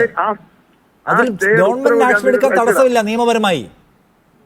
നിയമപരമായ തടസ്സമുണ്ട്. കാരണം ആ ഉത്തരവിൽ പറയുന്നുണ്ട് ഇതൊരു കാരണവശാലും പുറത്തു പോകരുത്. പുറത്തു പോകരുത് എന്നാണ് സാർ. ഗവൺമെന്റിന്റെ കയ്യിൽ നിന്ന് വെച്ചാൽ പുറത്തു പോവുകയാണോ? അല്ല, നടപടി നിങ്ങൾക്ക് അതിന്മേൽ ആക്ഷൻ പുറത്തു പോകാന്ന് പറഞ്ഞാൽ അത് ആ ഉദ്യോഗസ്ഥർ സമാനം പറഞ്ഞിട്ട് വരും. അത് അവരെ ഏൽപ്പിക്കാൻ അവർ തയ്യാറെങ്കിൽ ഞങ്ങൾക്ക് പിടിച്ചു പഠിക്കാൻ പറ്റുമോ? സാർ, അത് അങ്ങ് ഗവൺമെന്റിന്റെ ഭാഗമായിട്ടുള്ള ഭരണഘടനാ പദവി വഹിക്കുന്ന ആളാണ്. അങ്ങേക്കത് പരിശോധിക്കാനും തുറന്ന നടപടി എടുക്കാനും കഴിയും നിയമപരമായി. അത് പുറത്തേക്ക് ലീക്ക് ചെയ്യാൻ പാടില്ല എന്ന് മാത്രമേ അവർക്ക് ഉദ്ദേശിച്ചുള്ളൂ. നിങ്ങൾക്ക് ഇത് വേണ്ടെന്ന് വെച്ചാൽ ആരെയും തോളെ വെച്ച് കെട്ടി രക്ഷപ്പെടാൻ ശ്രമിക്കും. നോ, അങ്ങനെയല്ല ഞാൻ നോക്കുന്നത്. ഇന്നിപ്പോ രാത്രി 9 മണി കഴിഞ്ഞിട്ടും താങ്കൾ ഇതിൽ ഏറ്റവും പ്രധാനപ്പെട്ട കസേരയിൽ ഇരിക്കുന്ന ആൾ ഇതിനെ കുറിച്ച് അപ്ഡേറ്റഡ് അല്ല. ഞാൻ പറയാം, ഇതിനകത്ത് സിനിമ സീരിയൽ രംഗത്ത് ഏതെങ്കിലും തരത്തിലുള്ള പ്രയാസങ്ങളോ പ്രശ്നങ്ങളോ അഭിമുഖീകരിക്കുന്നവരില്ലെന്ന് ഞാൻ പറയുന്നില്ല. ഒരുപാട് പ്രയാസങ്ങളും പ്രശ്നങ്ങളും അവിടെയുള്ള ആളുകൾ അഭിമുഖീകരിക്കുന്നുണ്ട്. ഇത് ഏറ്റവും പരസ്യമായി പറഞ്ഞിട്ടുള്ള ഒരു മന്ത്രിയാണ്. ആ പ്രശ്നങ്ങൾ ചർച്ച ചെയ്യാൻ ഗവൺമെന്റ് തയ്യാറാണ്. അവരുടെ ഭാഗം കേൾക്കും. ശക്തമായ നിലപാടാക്കാൻ സ്വീകരിക്കും. ഇതിന് നമ്മൾ ഒരുമിച്ച് നിൽക്കുക. ഇതിനിടയ്ക്ക് സർക്കാരിന്റെ മണ്ടയ്ക്കോട്ട് വെച്ച് കെട്ടി രക്ഷപ്പെടാൻ നമ്മൾ പോയിക്കണം. ആ ഒരു നിലപാടോട് ചോദിക്കാനും പറ്റില്ല. സർ, സർക്കാരിനോടേ ചോദിക്കാനുള്ളൂ, വേറെ ആരോട് ചോദിക്കും സർ? സിനിമാക്കാരോട് പോയി നമുക്ക് ചോദിക്കാൻ പറ്റും. നിങ്ങൾ ചോദിക്കേണ്ടത് വിവരാവകാശ കമ്മീഷനോട് ചോദിക്കേണ്ടത്. അല്ല, സർക്കാരിന് ചെയ്യാൻ കഴിയുമായിരുന്നു എന്ന ഉത്തമ ബോധ്യതാണ് സർ. സർക്കാരിനോടേ ചോദിക്കാനുള്ളൂ. സർക്കാരിനോടേ ചോദിക്കാനുള്ളൂ. വിവരാവകാശ കമ്മീഷൻ ഇതിന്മേൽ എന്തെങ്കിലും തുടർ നടപടി എടുക്കുന്നതിൽ സർക്കാരിനെ തടഞ്ഞിട്ടില്ല. മറിച്ച് ഇത് പബ്ലിക് ഡൊമൈനിൽ പോകാൻ പാടില്ല എന്നത് മാത്രമാണ് വിവരാവകാശ കമ്മീഷന്റെ ആ കാര്യത്തിലുള്ള വ്യവസ്ഥ. വളയ്ക്കാതെ നമ്മളെ ഒടിഞ്ഞു പോകും. പറയട്ടെ, 2020 വിവരാവകാശ കമ്മീഷൻ പറഞ്ഞിരിക്കുന്ന പുറത്തു വിടരുതെന്നാണ്. പുറത്തു വിടരുതെന്ന് പറഞ്ഞ ഒരാളെ ഏൽപ്പിച്ചിരിക്കുന്ന ഫീൽഡ് ചെയ്തൊരു പുസ്തകം, ഒരു രേഖ ഞങ്ങൾ വാങ്ങിച്ചിട്ട് പുറത്ത് ഏതെങ്കിലും കാരണവശാൽ പോയാൽ നിങ്ങൾ എന്തായിരിക്കും പിന്നെ പറയാൻ പോകുന്നത്? വിവരാവകാശ കമ്മീഷനോട് അങ്ങേക്കത് പുറത്തു പോകാതെ കൈകാര്യം ചെയ്യാൻ പറ്റുമായിരുന്നില്ല എന്ന് ചോദിക്കുന്നത്. ഇപ്പോഴും പുറത്തു വന്ന കാര്യങ്ങൾ ഉണ്ടെങ്കിൽ എന്നാണ് ഒരു ഞെട്ടൽ രേഖപ്പെടുത്തുന്നുണ്ടോ താങ്കൾ ഈ റിപ്പോർട്ട്സ് കാണുമ്പോൾ? അല്ല, ഞാൻ പറഞ്ഞല്ലോ, എനിക്ക് ഞെട്ടലല്ല ഞാൻ പറഞ്ഞു. അതിനകത്ത് വസ്തുത ഉണ്ടെങ്കിൽ പരിശോധിക്കുന്നത് ഞാൻ പറഞ്ഞല്ലോ. എന്തിനാ ആവശ്യമില്ല ബുദ്ധിമുട്ടുണ്ട്? അതിനകത്ത് എന്തെങ്കിലും തരത്തിൽ കുറ്റം ചെയ്തിട്ടുണ്ടെങ്കിൽ ഒരാളും രക്ഷപ്പെടത്തില്ല. ആ റിപ്പോർട്ട് നാളെ വരുമല്ലോ, നമ്മുടെ മുമ്പിലേക്ക് നാളെ വരും. നിങ്ങളുടെ പറയേണ്ട കാര്യമില്ല. നമ്മൾ നിയോഗിച്ച ഒരു ജഡ്ജിയുടെ റിപ്പോർട്ട് നമ്മുടെ മുമ്പിൽ വന്നിരിക്കുകയാണ് എന്ന് വെച്ചാൽ ഉണ്ടെന്നാണ് സർക്കാർ മനസ്സിലാക്കേണ്ടത്. ഉണ്ടെങ്കിൽ നോക്കാം, അങ്ങനെ ഉണ്ടെങ്കിൽ 200 പേജുള്ള ഒരു റിപ്പോർട്ട് പുറത്തു വന്നപ്പോൾ ആ റിപ്പോർട്ട് വായിച്ചു നോക്കാതെ എനിക്കിപ്പോ നിങ്ങളോട് പറയാൻ പറ്റുമോ നാളെ ഞാൻ നടപടിയെടുക്കുന്നു? ആ റിപ്പോർട്ടിനകത്ത് ഫാക്ട്സ് ഉണ്ടോ നോക്കട്ടെ. അത് നമ്മുടെ ജുഡീഷ്യറിയുടെ ഭാഗമായിട്ട് എന്താണ് നിയമപരമായി ചെയ്യാൻ കഴിയുന്നത് അത് പരിശോധിക്കണം. ഗവൺമെന്റിന്റെ ഭാഗത്തുനിന്ന് അതിനെ പരിശോധിക്കാതെ പറ്റുമോ? നമുക്ക് ടെലിവിഷനകത്തൊക്കെ പറയാം, അങ്ങനെ ഇങ്ങനെയൊക്കെ പറയാം. പക്ഷെ നിയമപരമായി നടപ്പാക്കേണ്ട കാര്യങ്ങൾ നിയമപരമായി പരിശോധിച്ച് നടപ്പാക്കും. ഞാൻ പറഞ്ഞല്ലോ, ഗവൺമെന്റ് എന്ന് പറയുന്നത് ഇരയോടൊപ്പമാണ്. ആ കാര്യത്തിൽ യാതൊരു സംശയം വേണ്ട. ഏതെങ്കിലും തരത്തിൽ ഈ സിനിമ സീരിയൽ മേഖലയിലെ സ്ത്രീകൾക്ക് പ്രയാസകരമായ എന്തെങ്കിലും ഒരു സാഹചര്യം ഈ റിപ്പോർട്ടിന്റെ ഭാഗമായി അവര് ഉന്നയിച്ചത് പുറത്തു വന്നിട്ടുണ്ടെങ്കിൽ ആ നിയമപരമായ ഭാഗം പരിശോധിച്ച് ഗവൺമെന്റ് അതിനോടൊപ്പം ശക്തമായ നിലപാട് സ്വീകരിക്കും. ഒപ്പം ഇതിന് പരിഹാരം കാണാനുള്ള നിർദ്ദേശങ്ങളും നിഗമനങ്ങളും പരിശോധിച്ചുകൊണ്ട് അതിന്റെ തുടർ നടപടിയുമായിട്ട് ഗവൺമെന്റ് മുന്നോട്ട് പോകും. നിങ്ങൾക്ക് ഒരു ആശങ്കം വേണ്ട. നമുക്ക് ഒരുമിച്ച് ഇരിക്കാം ഇക്കാര്യത്തിൽ. തനിക്കാക്കി വിളക്കാക്കണ്ട. ഉറപ്പായിട്ടും ഗവൺമെന്റിനോട് നമ്മൾ ചോദ്യം ചോദിക്കുന്നത് ഗവൺമെന്റാണ് നമ്മുടെ അഭയകേന്ദ്രം എന്നുകൊണ്ടാണ്. അതുകൊണ്ട് സർ, ഗവൺമെന്റിനെ നമ്മൾ ആക്രമിക്കുന്നു എന്ന നിലയെടുക്കരുത്. പിണറായി വിജയനാണല്ലോ ഉത്തരവിട്ട് ഈ കമ്മിറ്റി വെച്ചത്. അല്ലെങ്കിൽ ഇതിനകത്ത് ആത്മാർത്ഥം ഉള്ളതുകൊണ്ടല്ലേ വെച്ചത്. ആ വെച്ചത് ഇപ്പൊ കുറ്റമായോ? Thank you minister. Thank you. ഞാൻ ഒരു ബ്രേക്കിലേക്ക് പോകുന്നുണ്ട്. അഡ്വക്കേറ്റ് രഞ്ജിത്ത് മാരാർ, സർക്കാർ ഒരു കാര്യം പറഞ്ഞു കേൾക്കുന്നു. അതായത് ഇപ്പോൾ വിവരാവകാശ കമ്മീഷൻ പറഞ്ഞ പ്രകാരം സൂക്ഷിച്ചു വെച്ചിരിക്കുകയാണ്, അതുകൊണ്ട് തൊടാൻ പറ്റുമായിരുന്നില്ല എന്ന വാദം പ്രാഥമികമായി തന്നെ അത് ശരിയല്ലാത്ത വാദമാണ്. അതിനകത്ത് താങ്കൾക്ക് ടേക്ക് പറയാം. മറ്റൊന്ന്, നേരത്തെ തുടക്കത്തിൽ ദീദി ദാമോദരൻ പറഞ്ഞു ഇത് പുറത്തു വരുന്നതിന് മുൻപ് കണ്ട ഒരു ഹൈ ഡ്രാമയെക്കുറിച്ച്. അതിൽ താങ്കളുടെ കക്ഷിയും പങ്കാളിയായിട്ടുണ്ടോ ഈ ഡ്രാമ ക്രിയേറ്റ് ചെയ്യുന്നതിൽ? There was no drama. മറ്റേ ഇഷ്യൂല് ഞാനത് ഉത്തരം പറയണമെന്ന് എനിക്ക് തോന്നുന്നില്ല. കാരണം എന്താ വെച്ചാൽ എല്ലാവർക്കും അറിയാതെ റിപ്പോർട്ട് ഈസ് ദെയർ. റിപ്പോർട്ട് പബ്ലിക്കായിട്ട് വരണോ പബ്ലിഷ് ചെയ്യണോ എന്നുള്ള ഇഷ്യൂ മാത്രമേ ഉണ്ടായിരുന്നുള്ളൂ. ബട്ട് ദെൻ അങ്ങനെയാണെങ്കിൽ നിങ്ങൾ ഒറ്റ ഇതെടുക്കൂ, ഒഫീഷ്യൽ സീക്രട്സ് ആക്ടിലെ ഇൻഫർമേഷൻസ് അതൊന്നും സർക്കാരിൻ്റെ കയ്യിൽ കിട്ടില്ല എന്നൊക്കെ പറയാൻ പറ്റുമോ? നമുക്ക് അങ്ങനെ പറയാൻ പറ്റില്ല. അദ്ദേഹത്തിന് ആരെങ്കിലും പറഞ്ഞു കൊടുത്തത് തെറ്റായ രീതിയിൽ പറഞ്ഞു കൊടുത്തത് എന്തെങ്കിലും ഫീഡിങ്ങിൽ നിന്നായിരിക്കും ഇങ്ങനെ സംസാരിച്ചത്, അല്ലെങ്കിൽ അങ്ങനെ സംസാരിക്കുന്ന ഒരാളല്ല എന്നാണ് ഞാൻ മനസ്സിലാക്കുന്നത്. അത് പോട്ടെ, ആ ഇഷ്യൂ വിടാം. നമുക്ക് പിന്നെ ചോദിച്ച രണ്ടാമത്തെ ചോദ്യം ഹൈജാക്കിങ് ആരെങ്കിലും ഉണ്ടായിരുന്നു. നമുക്കുണ്ടായിരുന്ന ഒരു concern, we had A larger concern ഉണ്ടായിരുന്നു. എന്താണ് കൺസേൺ ഉള്ളത്? ഞങ്ങളുടെ ഉണ്ടായിരുന്നതെന്ന് വെച്ച് കഴിഞ്ഞാൽ ഈ റിപ്പോർട്ട് 2 ഭാഗങ്ങളായിട്ടാണ് വരുന്നത്. ഈ 2 ഭാഗങ്ങൾ 2 രീതിയിൽ വരും എന്ന് മനസ്സിലാക്കുമ്പോൾ തന്നെ ആദ്യം മനസ്സിലാക്കിയിരുന്നത് അത് പുറത്തു വിടാതെ ആക്ഷൻ എടുക്കുമെന്നുള്ളതാണ് നമ്മൾ മനസ്സിലാക്കിയത്. രണ്ടാമത് ഈ റിപ്പോർട്ട് ചോദിച്ച് ഇൻഫർമേഷൻ റൈറ്റ് ടു ഇൻഫർമേഷൻ ആക്ടിൽ ഇൻഫർമേഷൻ ചോദിച്ച് 35/7/2024 ഒരു ഓർഡർ വന്നു. ആ ഓർഡറിൽ ഇതിൽ ഏതൊക്കെ റിഡാക്റ്റ് ചെയ്യണമെന്നുള്ളത് നമ്മൾ ആരും കണ്ടിട്ടില്ല. ഹേമ കമ്മീഷൻ റിപ്പോർട്ട്സ് ആരെങ്കിലും ഈ WCCയിലെ മെമ്പേഴ്സ് പോലും കണ്ടിട്ടില്ല. നിങ്ങൾ WCCയിലെ മെമ്പേഴ്സ് പോലും നമ്മുടെ കൺസേൺ ശരിയാണ് എന്നുള്ള രീതിയിൽ സംസാരിച്ചത് നിങ്ങൾ മനസ്സിലാക്കിയത്. WCC കേസ് ഫൈറ്റും ചെയ്യുന്നുണ്ട്. അങ്ങനെ ഇരിക്കുമ്പോഴാണ് 13/7 ഹൈക്കോടതിൻ്റെ ജഡ്ജ്മെൻറ്റ് വന്നത്. അതിൽ പറഞ്ഞതെന്ന് വെച്ച് കഴിഞ്ഞാൽ ആ ഡിസ്ക്രിപ്ഷൻ കൊടുത്തിരുന്നത് ഇൻഫർമേഷൻ ഓഫീസറിനാണ് ഈ ഇത് കൊടുത്തിരുന്നത്. ഇൻഫർമേഷൻ ഓഫീസറിൻ്റെ ഇതിൽ കിട്ടിയിരിക്കുന്ന ഒരു ഗുണം എന്താണെന്ന് വെച്ച് കഴിഞ്ഞാൽ ഹേമ കമ്മിറ്റി തന്നെ പറഞ്ഞിട്ടുണ്ട് ഈ കാര്യങ്ങളൊന്നും പുറത്ത് കൊടുക്കരുതെന്ന്. അതിൻ്റെ കാരണം എന്താണെന്ന് വെച്ച് കഴിഞ്ഞാൽ നമ്മളോട് സ്റ്റേറ്റ്മെൻറ്റ്സ് എടുക്കുമ്പോൾ തന്നെ ഇത് കോൺഫിഡൻഷ്യൽ ആയിരിക്കും എന്നുള്ള ഉറപ്പോടു കൂടിയാണ് അത് ചെയ്തിരുന്നത്. അത് വരുമോ ഇല്ലയോ എന്നുള്ളത് ജഡ്ജ്മെൻറ്റിൽ ക്ലാരിറ്റി ഉണ്ടായിരുന്നില്ല. അത് ആ സമയത്താണ് നമ്മൾ റിട്ട് അപ്പീൽ ഫയൽ ചെയ്യേണ്ടി വന്നത്. റിട്ട് അപ്പീൽ ഫയൽ ചെയ്തതിന് ശേഷം നമ്മളുണ്ടാക്കിയിരുന്ന നമ്മളെല്ലാ അവന്യൂസും യൂസ് ചെയ്യുന്നുണ്ടായിരുന്നു എങ്ങനെയാണിത് വരണേ എന്ന് അറിയാൻ വേണ്ടിയിട്ട്. ഇന്ന് രാവിലെ നിങ്ങൾ ശ്രദ്ധിച്ചു കാണുമായിരിക്കും, ഇന്ന് രാവിലെ നമ്മൾ റിട്ട് അപ്പീൽ ആർഗ്യൂ ചെയ്തപ്പോഴും നമ്മൾ പറയുന്നത് നമ്മുടെ റിട്ട് അപ്പീൽ ഈ അദ്ദേഹം വായിച്ചു കാണും, റൗത്തർ വായിച്ചു കാണും എന്ന് തന്നെ മനസ്സിലാക്കുകയാണ് ഞാൻ. റിട്ട് അപ്പീൽ തുടങ്ങുന്നത് എങ്ങനെയാണ്? We want the report to be published, we want the action to be taken. രഞ്ജിനിയോട് സംസാരിച്ചിരുന്നു എന്ന് മനസ്സിലാക്കുന്നു. ഞാൻ സംസാരിച്ചിട്ടുണ്ടായിരുന്നില്ല മീഡിയയിലൊന്നും, രഞ്ജിനി സംസാരിച്ചിട്ടുണ്ടായിരുന്നു. നമുക്ക് റിപ്പോർട്ട് വരണം തന്നെയായിരുന്നു ഉണ്ടായിരുന്നത്. ഞങ്ങളുടെ മാത്രമല്ല പലരുടെയും കൺസേൺസ് ഉണ്ടായിരുന്നു അതിൽ, പ്രൈവസീനെ വയലേറ്റ് ചെയ്യുമോ എന്നുള്ള. ആ കൺസേൺസ് ഇല്ല എന്നുള്ള ഉറപ്പ് വരുമ്പോഴാണ് ആ റിപ്പോർട്ടിലേക്ക്. എന്നിട്ടും നമ്മൾ ഇന്നും റിട്ട് പെറ്റീഷൻ ഫയൽ ചെയ്ത് വെച്ചേക്കും, കാരണം എന്തെങ്കിലും ഒരു ആക്ഷൻ ക്ലെയിം വന്നു കഴിഞ്ഞാൽ ഓർത്ത്. എന്നിരുന്നാൽ പോലും നിങ്ങൾ വായിച്ചു നോക്കുമ്പോൾ അറിയാൻ പറ്റും, ഈ റിപ്പോർട്ട്സിൽ പല ഭാഗത്തും ഈ നമുക്ക് ബുദ്ധിമുട്ടില്ല, ആസ് എ ഇൻഡിവിജ്വൽ രഞ്ജിനിക്ക് കുഴപ്പമില്ല, പക്ഷേ ചില വ്യക്തികൾക്ക് അവരാരാണെന്ന് ക്ലിയർ ഇൻഡിക്കേഷനോട് കൂടിയാണ്. ഫോർ എക്സാമ്പിൾ ഞാൻ പറയാം, പാരഗ്രാഫ് 268 നിങ്ങളൊന്നെടുത്ത് വായിച്ചു നോക്കൂ. ആ പാരഗ്രാഫ് 268 ആരാണ് അത് എന്നുള്ളത് വളരെ വ്യക്തമായിട്ട് അറിയാൻ വേണ്ടിയിട്ടുള്ള വായിച്ചു നോക്കുമ്പോൾ തന്നെ മനസ്സിലാവും ഏതാണ് ആ വ്യക്തി എന്നുള്ളത്, അദ്ദേഹത്തിൻ്റെ കളർ. അങ്ങനെ പലർക്കും നമ്മുടെ കൺസേൺ ഉണ്ടായിരുന്നു, ഏതെങ്കിലും രീതിയിൽ അത് വന്നിട്ടുണ്ടോ എന്നുള്ളൊരു കൺസേൺ നമുക്ക് കാര്യമായിട്ടുണ്ടായിരുന്നു. WCC എന്നുള്ള ഒരു സംഘടനയുടെ മെമ്പറായിട്ട് നമ്മൾ ഇരിക്കുമ്പോൾ പോലും നമ്മളുടെ ആവശ്യങ്ങളും ഉണ്ടായിരുന്നു. ഈ രഞ്ജിനിയെ സംബന്ധിച്ചോളം Ranjini was here only for 6 years. കാര്യമായിട്ട് നായികയായിട്ട് അഭിനയിച്ചിരുന്ന ആദ്യത്തെ 6 വർഷം. അത് കഴിഞ്ഞിട്ട് ഷീ വെന്റ് എബ്രോഡ്. അവർ LLB ഗ്രാജുവേഷൻ UK കഴിഞ്ഞിട്ടാണ് അവരിവിടെ വരുന്നത്. സിംഗപ്പൂരാണ് അവരുടെ നാട്. അപ്പോൾ അവർ സജസ്റ്റ് ചെയ്ത കുറേ കാര്യങ്ങളുണ്ടായിരുന്നു. എന്താണ് വന്നതെന്ന് നമുക്കറിയില്ലായിരുന്നു. അപ്പോഴാണ് ഈ ജഡ്ജ്മെൻറ്റ് 13/7 വരുന്നത്.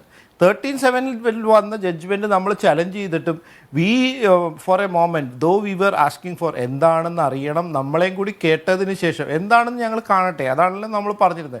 എന്താണെന്നുള്ളത് ആരെങ്കിലും കണ്ടിട്ടുണ്ടോ? ആരും കണ്ടിട്ടില്ല. WCCയും കണ്ടിട്ടില്ല.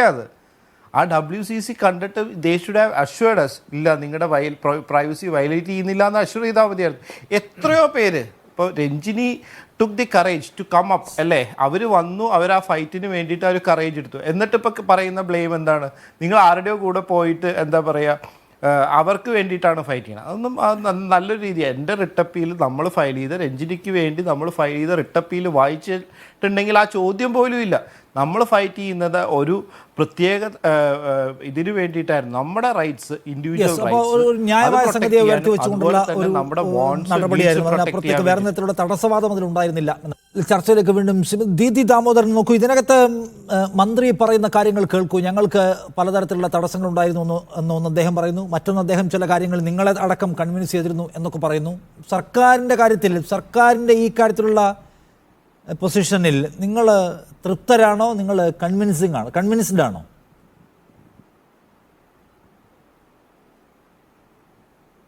ഒരു ലെഫ്റ്റ് മിനിസ്ട്രിയിൽ നിന്ന് മാത്രം പ്രതീക്ഷിക്കാവുന്ന ഒരു കാര്യമാണ് ഇതുവരെ നടന്നതൊക്കെ. അത് ഞാൻ വളരെ പോസിറ്റീവായിട്ടാണ് കാണുന്നത്. കാരണം നമ്മൾക്ക് ഇതിലൊരു പ്രീസിഡൻസ് ഇല്ല. സ്ത്രീകളുടെ സിനിമ എന്ന് പറയുന്ന തൊഴിലിടത്തിൽ അവർ അനുഭവിക്കുന്ന കാര്യങ്ങളെ പറ്റി പഠിക്കാൻ ഒരു കമ്മിറ്റി രൂപീകരിക്കുക എന്ന് പറഞ്ഞാൽ തന്നെ അത് വളരെ ചരിത്രപ്രധാനമായിട്ടുള്ള ഒരു നേട്ടമാണ് ലെഫ്റ്റ് മിനിസ്ട്രി കൊണ്ടുവന്നത്. കൂടാതെ നമ്മളുടെ ആവശ്യമായിരുന്നു, നമ്മൾ പറഞ്ഞതായിരുന്നു, സ്ത്രീകളുടെ എംപവർമെന്റ് വിമൻ എന്ന് പറയുന്ന തീമിനെ ബേസ് ചെയ്തിട്ട് അതൊരു പാരഡൈം ഷിഫ്റ്റ് ആണ്. അത് സ്ത്രീകൾ തന്നെ സംവിധായകരായിട്ടുള്ള ഒരു സിനിമ എടുക്കാൻ സർക്കാർ ബജറ്റിൽ പ്രൊവിഷൻ വെക്കുക എന്ന് പറഞ്ഞാൽ ഹൈലി പോസിറ്റീവാണ്. അങ്ങനെയുള്ള ഒരു സർക്കാരിന്റെ അടുത്ത് നിന്നാണ് ഈ കോൾഡ് സ്റ്റോറേജിൽ വെച്ചിട്ടുള്ള അതിന്റെ എൻഡ് റിസൾട്ട് കാണാൻ പറ്റാത്തത് ഞങ്ങൾക്ക് കടുത്ത നിരാശ ഉണ്ടായിട്ടുണ്ട്. പക്ഷെ അപ്പോഴും നമ്മളുടെ പ്രതീക്ഷ ഇവിടുന്ന് അല്ലെങ്കിൽ വേറെ ഒരു സ്ഥലത്തു നിന്ന് നമുക്കിത് എക്സ്പെക്ട് ചെയ്യാൻ പറ്റില്ല എന്നാണ്. പക്ഷെ ഇപ്പൊ ഈ പാനലിൽ ഇരിക്കുന്ന ഇടതുപക്ഷക്കാരൻ എന്ന് പറഞ്ഞുകൊണ്ട് ആ ലേബലിൽ ഇരിക്കുന്ന ആള് ഇപ്പൊ പറഞ്ഞിട്ടുള്ളത് നിർബന്ധമായിട്ടും പുനഃപരിശോധിക്കേണ്ടതുണ്ട്. അദ്ദേഹം അതിന് വേണമെങ്കിൽ ലെഫ്റ്റിനോട് മാപ്പ് പറയേണ്ടതുണ്ട്. കാരണം ഇത്രയൊക്കെ കഷ്ടപ്പെട്ട് ഉണ്ടാക്കിയ ഒരു കമ്മിറ്റിയെ, സർക്കാരിന്റെ നിർദ്ദേശപ്രകാരം ഉണ്ടായ ഒരു കമ്മിറ്റി ഇത്രയും ഒബ്സർവേഷൻസ് മുന്നോട്ട് വെക്കുന്നത് എന്തിനെ അടിസ്ഥാനപ്പെടുത്തിയാണ്? ഇതിൽ അനുഭവിച്ചിട്ടുള്ള ആൾക്കാരെ നേരെ കൊടുത്ത സാക്ഷ്യങ്ങളും സിനിമയായിട്ട് ബന്ധപ്പെട്ട ആൾക്കാരെ മുഴുവൻ അവരുടെ സ്ട്രെയിൻ എന്താണെന്ന് നിങ്ങൾക്ക് അറിയാം. ഇനി അവർ ഓപ്പൺ ആയിരുന്നു. ഇത് WCC മാത്രം കുറച്ച് ആൾക്കാരെ കൊണ്ട് അവിടെ മുന്നേ നിർത്തിയതൊന്നും അല്ല. പത്രത്തിൽ അവർ ഔട്ട് ചെയ്തിട്ടുണ്ടായിരുന്നു. നിങ്ങളത് വായിച്ചിട്ടുണ്ടെങ്കിൽ നിങ്ങൾക്ക് മനസ്സിലാവും. സിനിമയായിട്ട് ബന്ധപ്പെട്ട് ഇതിനെ സംബന്ധിച്ച് എന്തെങ്കിലും വിവരം തരാൻ പറ്റുന്നവരുണ്ടെങ്കിൽ മുന്നോട്ട് വരണമെന്ന് ആരും അതിന് റെസ്പോണ്ട് ചെയ്തില്ല. അവരെല്ലാ പോസിബിൾ ആയിട്ടുള്ള സ്ഥലത്ത് നിന്നും മെയിൽ ID-യും അവരുടെ ഫോൺ നമ്പേഴ്സും നോക്കിയിട്ട് ട്രൈ ചെയ്തിരുന്നു, കിട്ടിയില്ല. പിന്നെയാണ് WCC ഇനിഷ്യേറ്റീവ് എടുക്കുന്നതും നമ്മളെ കൊണ്ട് പറ്റുന്ന എല്ലാ അഡ്രസ്സുകളും നമ്പറുകളും അവിടേക്ക് ആൾക്കാർ എത്തിക്കാനുള്ള ശ്രമങ്ങളും ഒക്കെ നടത്തിയത്. ഇത് വെറും WCC അംഗങ്ങളൊന്നും അല്ല. ഇങ്ങനെയൊക്കെ ഇത്രയും സ്ട്രെയിൻ എടുത്ത് ഇത്ര അധികം പബ്ലിക് എക്സ്ചക്കറിന് പണം ചെലവാക്കിയിട്ട് ഒരു എക്സസൈസ് നടത്തിയിട്ട് അത് ഏറ്റവും ഗംഭീരമായിട്ടുള്ള ഒരു നേട്ടമായിട്ട് ലെഫ്റ്റ് മിനിസ്റ്റർക്ക് എന്നും പറയാവുന്ന ഒരു കാര്യമാണ്. അതാണ് അദ്ദേഹം ഇപ്പൊ പറഞ്ഞിരിക്കുന്നത്. അതിൽ വസ്തുതാ വിരുദ്ധമായിട്ടുള്ള കാര്യങ്ങളാണ് പറഞ്ഞത് എന്ന് പറഞ്ഞാൽ എത്ര ദൂരം മുന്നോട്ട് കൊണ്ടുപോയിട്ടുണ്ട് ഈ ഒരു പ്രവർത്തനം കൊണ്ട്. എന്നാൽ അതിനെ മുഴുവൻ പിന്നോട്ട് വലിക്കുന്ന പോലെയാണ്. അദ്ദേഹം ആ ലേബിളില് ആ പേര് പറഞ്ഞുകൊണ്ട് ഈ പാനലിൽ ഇരുന്നിട്ട് അങ്ങനെ പറയാൻ പാടുള്ളതല്ല. കാരണം നമ്മളൊക്കെ ലെഫ്റ്റ് ഐഡിയോളജിയിൽ തന്നെ വിശ്വസിക്കുന്ന ആൾക്കാരാണ്. നമ്മൾ വിചാരിച്ചത് ലെഫ്റ്റ് മിനിസ്ട്രിക്ക് മാത്രം സാധ്യമായിട്ടുള്ള ഒരു കാര്യമാണ് ഇത് എന്നാണ്. ഈ മെല്ലെപ്പോക്ക് ഇപ്പൊ മിനിസ്റ്റർ പറയുന്നുണ്ട്, മിനിസ്റ്റർ പല വാഗ്ദാനങ്ങളും തരുന്നുണ്ട്. വിശ്വസിക്കല്ലാതെ വേറെ നിവൃത്തിയൊന്നുമില്ല. നമുക്ക് അത്രേ നിർവാഹമുള്ളൂ. കാരണം ഇതിന്റെ അപ്പുറത്തേക്ക് വേറൊരു പ്രതീക്ഷ ഒരു സ്ത്രീകൾക്കും, കാരണം ഇതുവരെ മലയാള സിനിമയിൽ അങ്ങനെയൊന്നും ഉണ്ടായിട്ടില്ല. മലയാള സിനിമയ്ക്ക് പിതാവല്ലേ ഉള്ളൂ, നമുക്ക് മലയാള സിനിമയ്ക്ക് മാതാവ് പോലും ഇല്ലല്ലോ. അവിടെ എങ്ങനെയാണ് സ്ത്രീകൾക്ക് കാര്യമായിട്ടുള്ള പരിഗണന കിട്ടും എന്ന് വിചാരിക്കുക? അങ്ങനെ വിചാരിക്കാൻ പറ്റില്ല.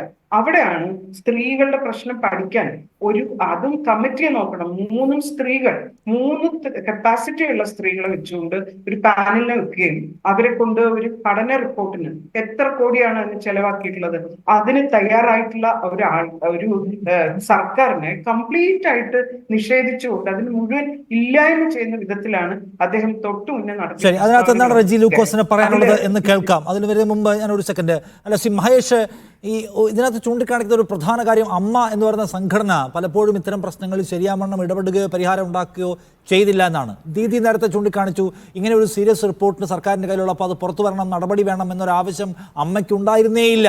അതിനെക്കുറിച്ചുള്ള എല്ലാ ചോദ്യങ്ങളോടും അമ്മയുടെ ജനറൽ സെക്രട്ടറി അടക്കമുള്ളവർ വന്നോട്ടെ, അത് ഞങ്ങളിപ്പോൾ നേരിട്ട് ബാധിക്കുന്ന കാര്യമല്ല എന്ന മട്ടിലൊക്കെയുള്ള ഉദാസീനമായ മറുപടികളായിരുന്നു. സത്യത്തിൽ അമ്മ എന്ന് പറയുന്ന സംവിധാനവും അവിടുത്തെ നിങ്ങളുടെ സംഘടനാ സംവിധാനവും എല്ലാം കേവലമായി ഈ ചാരിറ്റി പ്രവർത്തനത്തിനും ആണ്ടുതോറും കൂടുന്ന ഈ നിങ്ങളുടെ ജനറൽ ബോഡിക്കും വേണ്ടി മാത്രമുള്ളതാണോ? സീരിയസ് ആയിട്ടുള്ള മനുഷ്യരുടെ അതിജീവന പ്രശ്നങ്ങളെ അത് പരിഗണിക്കാറില്ലേ? ഈ ചാരിറ്റി പ്രവർത്തനം വളരെ കേവലമാണെന്ന് ഇപ്പം താങ്കൾ പറയുമ്പോഴാണ് ഞാൻ അറിയുന്നത്. അതൊരു വളരെ മഹത്തരമായ കാര്യമായിട്ടാണ് എനിക്ക് തോന്നുന്നത്. പിന്നെ ഇതിനകത്ത് അമ്മ അസോസിയേഷനിൽ ഈ WCCയെക്കാളും ഞാനൊരു ആർഗ്യുമെൻറ്റ് പറയുന്നില്ല, പക്ഷേ നടികളുണ്ട്. ഏതാണ്ട് 300 ചില്ലാനും നടികൾ അമ്മ അസോസിയേഷനിലുണ്ട്. അപ്പോൾ അമ്മയിൽ വിശ്വാസമില്ലാത്തതുകൊണ്ടോ അവരുടെ പ്രശ്നങ്ങൾ അമ്മ കേൾക്കാത്തതുകൊണ്ടാണോ അവരവിടെ അമ്മയിൽ നിൽക്കുന്നത്? അതൊന്നുമല്ല. അപ്പം അതൊന്നുമല്ല കാര്യം. അതൊക്കെ ഒരു ആർഗ്യുമെൻറ്റിന് വേണ്ടി ഇങ്ങനെ ഈ പറഞ്ഞ പോലെ എല്ലാം നേരെ അമ്മയുടെ നേരെ ചാടിക്കയറാം എന്നുള്ള രീതിയിലുള്ളത് ഒരു ഇതുപോലെയാണ് ഇത് ആദ്യം തൊട്ട് കാണുന്നത്. അപ്പം ഈ നടിമാരുടെ പ്രശ്നങ്ങൾ, അമ്മയിലുള്ള നടിമാരുടെ പ്രശ്നങ്ങൾ കാര്യമായിട്ട് കാണുവാനും അതിന് അവരൊരു ഇൻറ്റേർണൽ കമ്മിറ്റിയൊക്കെ വെക്കുകയൊക്കെ ചെയ്തിട്ടുണ്ട്. അതിൽ വിശ്വാസമുണ്ടാവില്ല, ഓക്കെ, അത് തീർച്ചയായിട്ടും വെളിയിൽ നിന്ന് നോക്കുന്നവർക്ക് അതിനകത്ത് വിശ്വാസ്യത ഉണ്ടാവണമെന്നില്ല. പക്ഷെ അതിനകത്ത് കമ്മിറ്റിയിലുള്ള ആൾക്കാരായിക്കോട്ടെ, അതിനകത്ത് ഈ സംഘടനയിൽ നിൽക്കുന്നവർക്കായിക്കോട്ടെ, അതിൽ പൂർണ്ണമായ വിശ്വാസവും അതിനോടൊപ്പം നിൽക്കുകയും ചെയ്യുന്നുണ്ട്. ഇപ്പം തന്നെ അമ്മ ഷോയുടെ ഒരു റിഹേഴ്സൽ ക്യാമ്പ് നടന്നുകൊണ്ടിരിക്കുകയാണ്. ഈ വരുന്ന ദിവസം നടക്കാൻ പോകുന്ന ഈ പറയുന്ന ഫണ്ട് റൈസർ പ്രോഗ്രാമിന് എന്തോരം നടികളാണ് അവിടെ ഈ പ്രോഗ്രാമിൻ്റെ ഈ ഡാൻസും മറ്റ് സ്കിറ്റും മറ്റു കാര്യങ്ങൾക്കുമായിട്ട് ഈ സമയം, ഈ വൈകിയ സമയം പോലും നിൽക്കുന്നത്. താങ്കളിപ്പോൾ അമ്മ അസോസിയേഷൻ ഈ കാര്യങ്ങളെല്ലാം ചെയ്യുന്നുണ്ട് വൃത്തിയായിട്ട്. പക്ഷെ നിൽക്കുന്ന ആളുകൾക്കാണ് വിശ്വാസ പ്രശ്നം പറഞ്ഞു. മഹേഷ് 94 ഉണ്ടാക്കിയതാണ് അമ്മ. എത്ര വർഷമായി ഇപ്പോൾ എന്ന് വെച്ചാൽ ഇപ്പം 30 വർഷം പിന്നിടുന്നു. 30 വർഷത്തിന് ശേഷം 25 വർഷത്തിന് അതിൻ്റെ 1/4 നൂറ്റാണ്ട് പൂർത്തിയാവുന്ന ഘട്ടത്തിലാണ് ഹേമ കമ്മിറ്റി എന്താണ് ഇതിനകത്ത് നടക്കുന്നത് എന്ന് പരിശോധിക്കാൻ കയറി വരുന്നത്. അപ്പോഴും കാര്യങ്ങൾ ഗുരുതരമായി തുടരുകയാണ്. സ്ത്രീകൾ പ്രയാസം അനുഭവിക്കുകയാണ്. 1/4 നൂറ്റാണ്ട് പണിയെടുത്ത അമ്മ അവിടുത്തെ ആളുകൾക്ക് വിവേചനമില്ലാതെ ശമ്പളവും വേതനവും തൊഴിലന്തരീക്ഷവും ആത്മാഭിമാനം ഉറപ്പാക്കാൻ എന്ത് ചെയ്തു എന്നാണ്? നിഷാദേ, മലയാള സിനിമ എന്ന് പറയുന്നത് അമ്മ കൊണ്ട് മാത്രം നിൽക്കുന്നതല്ല. മലയാള സിനിമ എന്ന് പറയുന്നത് മലയാള സിനിമയിലെ പ്രവർത്തകർ, പ്രത്യേകിച്ചും നടിമാരായിക്കോട്ടെ നടന്മാരായിക്കോട്ടെ, സർക്കാർ ഉദ്യോഗസ്ഥരല്ല, അല്ലെങ്കിൽ ഫിക്സഡായിട്ട് ഒരു മാസ ശമ്പളത്തിൽ ജോലി ചെയ്യുന്നവരല്ല. ഇത് വേറെ പലരുമാണ് ഒരു സിനിമയിൽ ആരൊക്കെ അതിനകത്ത് ജോലി ചെയ്യണം, ആരൊക്കെ മാർക്കറ്റിങ്ങിന് ഗുണകരമായിട്ട് ആ വേഷങ്ങൾ നന്നായിട്ട് ചെയ്യും, ഇങ്ങനെയുള്ള പല കാര്യങ്ങളും വെച്ചിട്ടാണ് ഒരു സിനിമയിലേക്ക് കാസ്റ്റിംഗ് നടക്കുന്നത്. അതിനകത്ത് അമ്മയ്ക്കൊരു റോളില്ല. അമ്മ ഒരു തൊഴിൽദാതാവേ അല്ല. ഇതിനകത്ത് നിർമ്മാതാക്കളുടെ ഇതുണ്ട്, സംവിധായകരുടെ അഭിപ്രായങ്ങളുണ്ട്, എഴുത്തുകാരുടെ അഭിപ്രായങ്ങളുണ്ട്. അങ്ങനെ പല ഈ ഘടനകളും കൂടിയിട്ടാണ് ഒരു ആളുകൾക്ക് അവസരം കൊടുക്കുന്നതിനെ കുറിച്ചല്ല, ആളുകൾ നേരിടുന്ന അതിക്രമങ്ങൾക്കകത്ത് ഇടപെടാൻ സംഘടനയ്ക്ക് കഴിയുമല്ലോ. പുറത്തെല്ലായിടത്തും സംഘടനകൾ അങ്ങനെയാണ് ഇടപെടുന്നത്. അമ്മ പല പുരുഷന്മാരുടെയും പ്രശ്നങ്ങൾക്കകത്ത് ഇടപെടുന്നത് കണ്ടിട്ടുമുണ്ട്. അകത്തുള്ള എനിക്കറിയാം ചെയ്യുന്നുണ്ടെന്ന്, പുറത്തുള്ള നിഷാദ് പറയുന്ന പോലെയൊന്നുമല്ല. അകത്ത് പ്രശ്നങ്ങൾ കൈകാര്യം ചെയ്യുന്നുണ്ട്, പല പ്രശ്നങ്ങൾക്കും പരിഹാരം കാണുന്നുമുണ്ട്. അത് പുറത്തുനിന്ന് നിങ്ങൾ ഈ കുറ്റം പറയാൻ വേണ്ടി മാത്രം നോക്കി കാണുന്നതുകൊണ്ടുള്ളൊരു പ്രശ്നമാണ്. പിന്നെ എനിക്ക് ഒരു നിമിഷം കൂടെ തരണം. ഞാൻ ദീദി മാഡം നേരത്തെ പറഞ്ഞ ഈ വേതന തുല്യത, ഇതിപ്പോൾ എന്തെന്നറിയോ, നമ്മളിപ്പോൾ ഒരു സൂപ്പർ മാർക്കറ്റിൽ പോയി കഴിഞ്ഞാൽ നമ്മുടെ ശരീരം ശുദ്ധീകരിക്കാൻ വേണ്ടിയിട്ടുള്ള സോപ്പുകൾ പല ഇനത്തിൽ കാണാം. എല്ലാ സോപ്പുകൾക്കും ഒരേ വില വേണം എന്ന് നമ്മൾ ശടിച്ചാൽ കാര്യമുണ്ടോ? ഓരോ കമ്പനികൾ നിശ്ചയിക്കുന്നതനുസരിച്ചിട്ടും ഓരോ ആ ഗുണമേന്മയനുസരിച്ചിട്ട് അതിൻ്റെ വില എന്ന് പറയുന്നത് പോലെ നടീനടന്മാരുടെ മാർക്കറ്റ് വാല്യൂ അതിനനുസരിച്ചിട്ടുണ്ട്. ഇപ്പം കോടികൾ മേടിക്കുന്ന നടികളില്ലേ, കോടികൾ ശമ്പളം മേടിക്കുന്ന നടികളുണ്ട്, ഇല്ലയെന്ന് പറയാൻ പറ്റുമോ? മലയാള സിനിമയിൽ അല്ലെങ്കിൽ നമ്മുടെ അയൽപക്കത്തെ തമിഴ്നാട്ടിലും തെലുങ്കിലൊക്കെ മേടിക്കുന്നവരുണ്ട്. മലയാളികളായിട്ടുള്ള നടികൾ തന്നെയുണ്ട്. അപ്പം ഇത് മാർക്കറ്റുമായിട്ട് വിപണി മൂല്യമാണ് താങ്കൾ ചൂണ്ടിക്കാണുന്നത്. ഞാൻ അതിന്റെ മറുപടിയിലേക്ക് വരുന്നതിന് റെജി ലൂക്കോസ് വേറെ കുറേ കാര്യങ്ങൾ എനിക്ക് തർക്കമുണ്ടായിരുന്നു, പക്ഷെ നമ്മുടെ സമയം കഴിഞ്ഞുപോയി. പക്ഷെ ദീദി ചൂണ്ടിക്കാണിക്കുന്ന കാര്യം, ഒരു ഇടതുപക്ഷം എന്ന ലേബലിലുള്ള ആളിൽ നിന്ന് ഒട്ടും പ്രതീക്ഷിക്കാത്ത, ഒട്ടും പുരോഗമനപരമല്ലാത്ത ഒരു പൊസിഷൻ താങ്കൾ ഈ ചർച്ചയിലെടുത്തു എന്നാണ്. താങ്കൾക്ക് അതിലൊരു തിരുത്തു തോന്നുന്നുണ്ടോ? തിരുത്തു തോന്നുന്നില്ല എന്ന് മാത്രമല്ല, എൻ്റെ വേഷത്തെ പോലും അധിക്ഷേപിച്ചുകൊണ്ട് സംസാരിച്ച ആ മഹതി സിനിമാക്കാരുടെ വേഷം കിട്ടിയായിരിക്കണമെന്ന് പറയാനുള്ള സംസ്കാരം എനിക്കില്ല. ഞാൻ കൃത്യമായ രീതിയിലുള്ള കാര്യങ്ങളാണ് പറഞ്ഞത്. ഞാൻ പറഞ്ഞ കാര്യങ്ങൾ ഏതാണ്ട് വസ്തുതാപരമാണെന്ന് ആ മന്ത്രി സമ്മതിച്ചു കഴിഞ്ഞു. ഇടതുപക്ഷ ഗവൺമെൻറ്റാണ് ഇവർക്ക് വേണ്ടിയിട്ട് ഈ കമ്മിറ്റി ഉണ്ടാക്കിയതും ഈ റിപ്പോർട്ട് സർക്കാരിന് മുമ്പിൽ അവതരിപ്പിച്ചതും അതിൻ്റെ പേരിൽ നിയമപരമായ രീതിയിലുള്ള കടമ്പകൾ കടന്നുകൊണ്ട് നടപടി സ്വീകരിക്കുന്ന ആ മന്ത്രി പറഞ്ഞു. അത് തന്നെ ഞാനും പറഞ്ഞത്. തർക്കമില്ല. ഞാൻ അതിൽ മന്ത്രി പറഞ്ഞതിൽ മുഴുവൻ നമ്മൾ അംഗീകരിച്ചു. നമ്മുടെ പോയിന്റ് എല്ലാം മന്ത്രി ഖണ്ഡിച്ചു എന്ന നിലയ്ക്ക് റെജി എടുക്കല്ലേ. നമ്മൾ മന്ത്രിയാണ്, അദ്ദേഹത്തിന് സമയപരിമിതി ഉണ്ട് എന്നതുകൊണ്ട് കൂടുതൽ തർക്കത്തിലേക്ക് പോകാൻ കഴിഞ്ഞില്ല. ഇതൊരു ലിമിറ്റഡ് സമയ ചർച്ചയാണ്. മന്ത്രി പറഞ്ഞതിൽ പാതി ശരിയല്ലാത്ത കാര്യങ്ങളാണ്. നിങ്ങൾ എങ്ങനെയാണെങ്കിലും നിഷാദ് എങ്ങനെയാണെങ്കിലും ബാക്കി അനുസരിച്ച് ഒരു കാര്യം ഞാൻ പറയാം. ഇന്ന് ഉച്ച മുതലും കഴിഞ്ഞ ദിവസങ്ങളിലും മലയാള സിനിമ എന്ന് പറയുന്ന ഒരു അധോലോകത്തിന്റെ കയ്യിലാണെന്നും ഇവിടെ പുതിയ അവസരങ്ങൾ തേടി വരുന്ന പെൺകുട്ടികളെല്ലാം വഴങ്ങിക്കൊടുത്തല്ലേ നടക്കുകയല്ലെന്നും പറഞ്ഞ ഒരു ഭീകരമായ ഒരു അന്തരീക്ഷം സൃഷ്ടിച്ച് ഈ സിനിമയെ തകർത്ത് ഇന്ത്യയിലെ ഇന്നൊരു പാൻ ഇന്ത്യൻ സിനിമയായിട്ട് മലയാള സിനിമ വളർന്നു. തന്നെയുമല്ല, ഇന്ത്യയിൽ ഇറങ്ങുന്ന ഏറ്റവും നല്ല സിനിമകൾ മലയാള സിനിമകളാണ്. ആ സിനിമയിൽ മുഴുവൻ അധോലോകങ്ങളാണ് നയിക്കുന്നതെന്ന് പറഞ്ഞാൽ ഒരു സിനിമയും പുറത്തു വരത്തില്ല. സിനിമ ഒരു സർക്കാരിന്റെ കൂട്ടായ്മയാണ്. ആദ്യം മഹേഷിന് വ്യക്തമായിട്ട് അറിയാം. അതിനെ കണ്ണിച്ചുകൊണ്ട് സർക്കാരിനെ കുറ്റപ്പെടുത്തിയാൽ അതിനെതിരെ സത്യസന്ധമായ രീതിയിൽ പറയാൻ ഞാൻ ബാധ്യസ്ഥനാണ്. ഞാനതേ പറഞ്ഞിട്ടുള്ളൂ. അവർക്ക് വേറെ ലക്ഷ്യം കാണും. അവർ ഇടതുപക്ഷ വേഷം മനുഷ്യരുടെ അന്തസ്സും അഭിമാനവും മനുഷ്യരുടെ അന്തസ്സും അഭിമാനവും ഒക്കെ അല്ല റെജി, മനുഷ്യരുടെ അന്തസ്സും അഭിമാനവും ഒക്കെ ചവിട്ടി മതിച്ചുകൊണ്ട് നിങ്ങളൊരു പാൻ ഇന്ത്യൻ സിനിമ എടുക്കാതിരിക്കാനല്ലോ. അതുകൊണ്ട് വലിയ അത്യാവശ്യമൊന്നും കേരളത്തിനുണ്ടെന്ന് എനിക്ക് തോന്നുന്നില്ല. ആര് പറഞ്ഞു? അവരെന്റെ അന്തസ്സിനല്ലേ ചോദ്യം ചെയ്തത്? ഞാൻ അവരെ കുറിച്ച് താങ്കൾ ഇടതുപക്ഷ ലേബലിൽ ഇരുന്നു കൊണ്ട് താങ്കൾ ഈ പുരോഗമന വിരുദ്ധമായ വർത്തമാനം പറയുന്നതേ പറഞ്ഞുള്ളൂ, വേറെ ഒരു കാര്യം പറഞ്ഞില്ല. വ്യാജന വേഷം വ്യാജമൊന്നുമില്ല. അല്ല മഹദീന വിളിച്ചത്. ശരി ശരി ശരി ശരി അവിടെ നിൽക്കട്ടില്ല,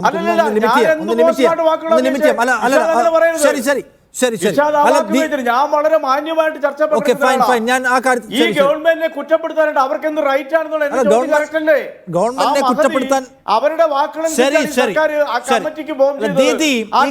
സത്യത്തിൽ സർക്കാരിന് ഇടപെടാൻ കഴിയുമെന്ന് താങ്കൾക്ക് തോന്നുന്നുണ്ടോ?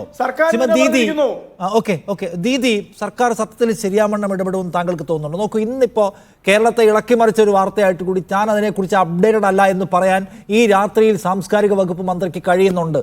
ഒന്ന് ഞെട്ടിയോ താങ്കളെന്ന് ചോദിക്കുമ്പോൾ അതിനെക്കുറിച്ച് പറയാൻ സമയമായിട്ടില്ല എന്നാണ്. കാരണം അദ്ദേഹം വളരെ ഒട്ടും കൺസേൺഡ് അല്ല ഇതിനെക്കുറിച്ച്. എന്താണ് ധൃതി എന്നാണ് അദ്ദേഹം ചോദിക്കുന്നത്. എന്ന് മാത്രമല്ല, സിനിമ നേരത്തെ പറഞ്ഞൊരു വലിയൊരു ഇൻഡസ്ട്രിയാണ്, വലിയ നികുതി പണം സർക്കാരിന് കൊണ്ടുവരുന്നത്. അവിടെ മുതലാളിയുടെ താല്പര്യങ്ങൾ, മുതലാളിയുടെ ലാഭത്തിൻ്റെ വഴിയെന്ന് പറയുന്നത് പലതിനെയും ചവിട്ടി മെതിച്ചുകൊണ്ടായിരിക്കും. അവയെല്ലാം കൂടി ഇപ്പോൾ ശരിയാക്കി കളഞ്ഞാൽ അത് മുതലാളിയുടെ ലാഭ താല്പര്യത്തെ ബാധിക്കുന്ന കാര്യമാണ്. അതൊരു സർക്കാരിന് അത്ര എളുപ്പമായിരിക്കില്ല അതൊക്കെ ചെയ്യാൻ. അതുകൊണ്ട് ഗവൺമെൻറ് ഇപ്പോൾ നവരാഷ്ട്രീയത്തിന്റെ വെളിച്ചം വേഗത്തിൽ സിനിമയ്ക്കകത്തേക്ക് കൊണ്ടുവന്ന് കളയുന്നുള്ളത് ഒരു അമിത പ്രതീക്ഷയല്ലേ? ഞങ്ങളെ പോലെയുള്ള ആൾക്കാർക്ക് അങ്ങനെ പ്രതീക്ഷിക്കാൻ മാത്രമേ വഴിയുള്ളൂ, വേറെ ഒരു വഴി മുന്നിലില്ല. ഈ മിനിസ്ട്രി നമ്മളോട് നീതിപൂർവമായിട്ട് പെരുമാറും എന്നാണ് നമ്മൾ പ്രതീക്ഷിക്കുന്നത്. ഈ സ്ത്രീകളുടെ ശബ്ദം തന്നെ കേൾക്കുന്നത് ആൾക്കാർക്കൊന്നും തീരെ താല്പര്യമില്ല. പിന്നെ ഈ WCC ആയിരിക്കുക എന്നുള്ളത് ഒരു ഡെറഗേറ്ററി ആയിട്ടുള്ള ഒരു വാക്കായിരുന്നു ഇതുവരെ. ഇന്നാണ് ആദ്യമായിട്ട് WCC എന്തൊക്കെയോ ചെയ്തു എന്നുള്ള മറ്റുള്ള ആൾക്കാർ പറഞ്ഞു കേൾക്കുന്നത്.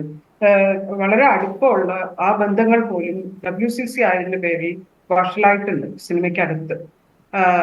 ഇത് ലെഫ്റ്റിന്റെ വലിയ അച്ചീവ്മെന്റ് ആയിട്ട് കാണേണ്ടതുണ്ട്, അത് തിരിച്ചറിയേണ്ടതുണ്ട്. അതിനെ അങ്ങനെ മാറ്റി പറയരുത് എന്നാണ് അദ്ദേഹത്തിനോട് പറയാനുള്ളത്. അദ്ദേഹത്തിന് അതില് കോപം ഉണ്ടായെങ്കിൽ അത് അദ്ദേഹത്തിന്റെ പ്രശ്നമാണ്. അങ്ങനെ ചെയ്താൽ നല്ലതാണ് എന്നൊരു അപേക്ഷയാണ്. കാരണം ഞങ്ങൾക്കൊക്കെ പ്രതീക്ഷിക്കാൻ ഇത്രയേ ഉള്ളൂ. ശരി, നമ്മൾ സർക്കാരിൽ തന്നെ പ്രതീക്ഷ വയ്ക്കുന്നു. എന്റെ സമയം ഒന്ന് കടന്നുപോയി ഞാനൊന്ന് ഇടപെടുകയാണ്. Thank you Shrimati Didi. Government ഈ കാര്യത്തിൽ ശരിയാവണ്ണം ഇനിയെങ്കിലും ഇടപെടട്ടെ എന്നാണ്. കാരണം പൊതുസമൂഹം ഇതിന്റെ ഗൗരവാവസ്ഥ മനസ്സിലാക്കിയിട്ടുണ്ട്. ഗവൺമെന്റ് ആക്ട് ചെയ്യാൻ കഴിയണം. താങ്ക് യു ദീദി, മഹേഷ്, റെജി ലൂക്കോസ്, ഒപ്പം സജി ചെറിയാൻ അഡ്വക്കേറ്റിനോടും ഈ ഘട്ടത്തിൽ നന്ദി രേഖപ്പെടുത്തുന്നുണ്ട്.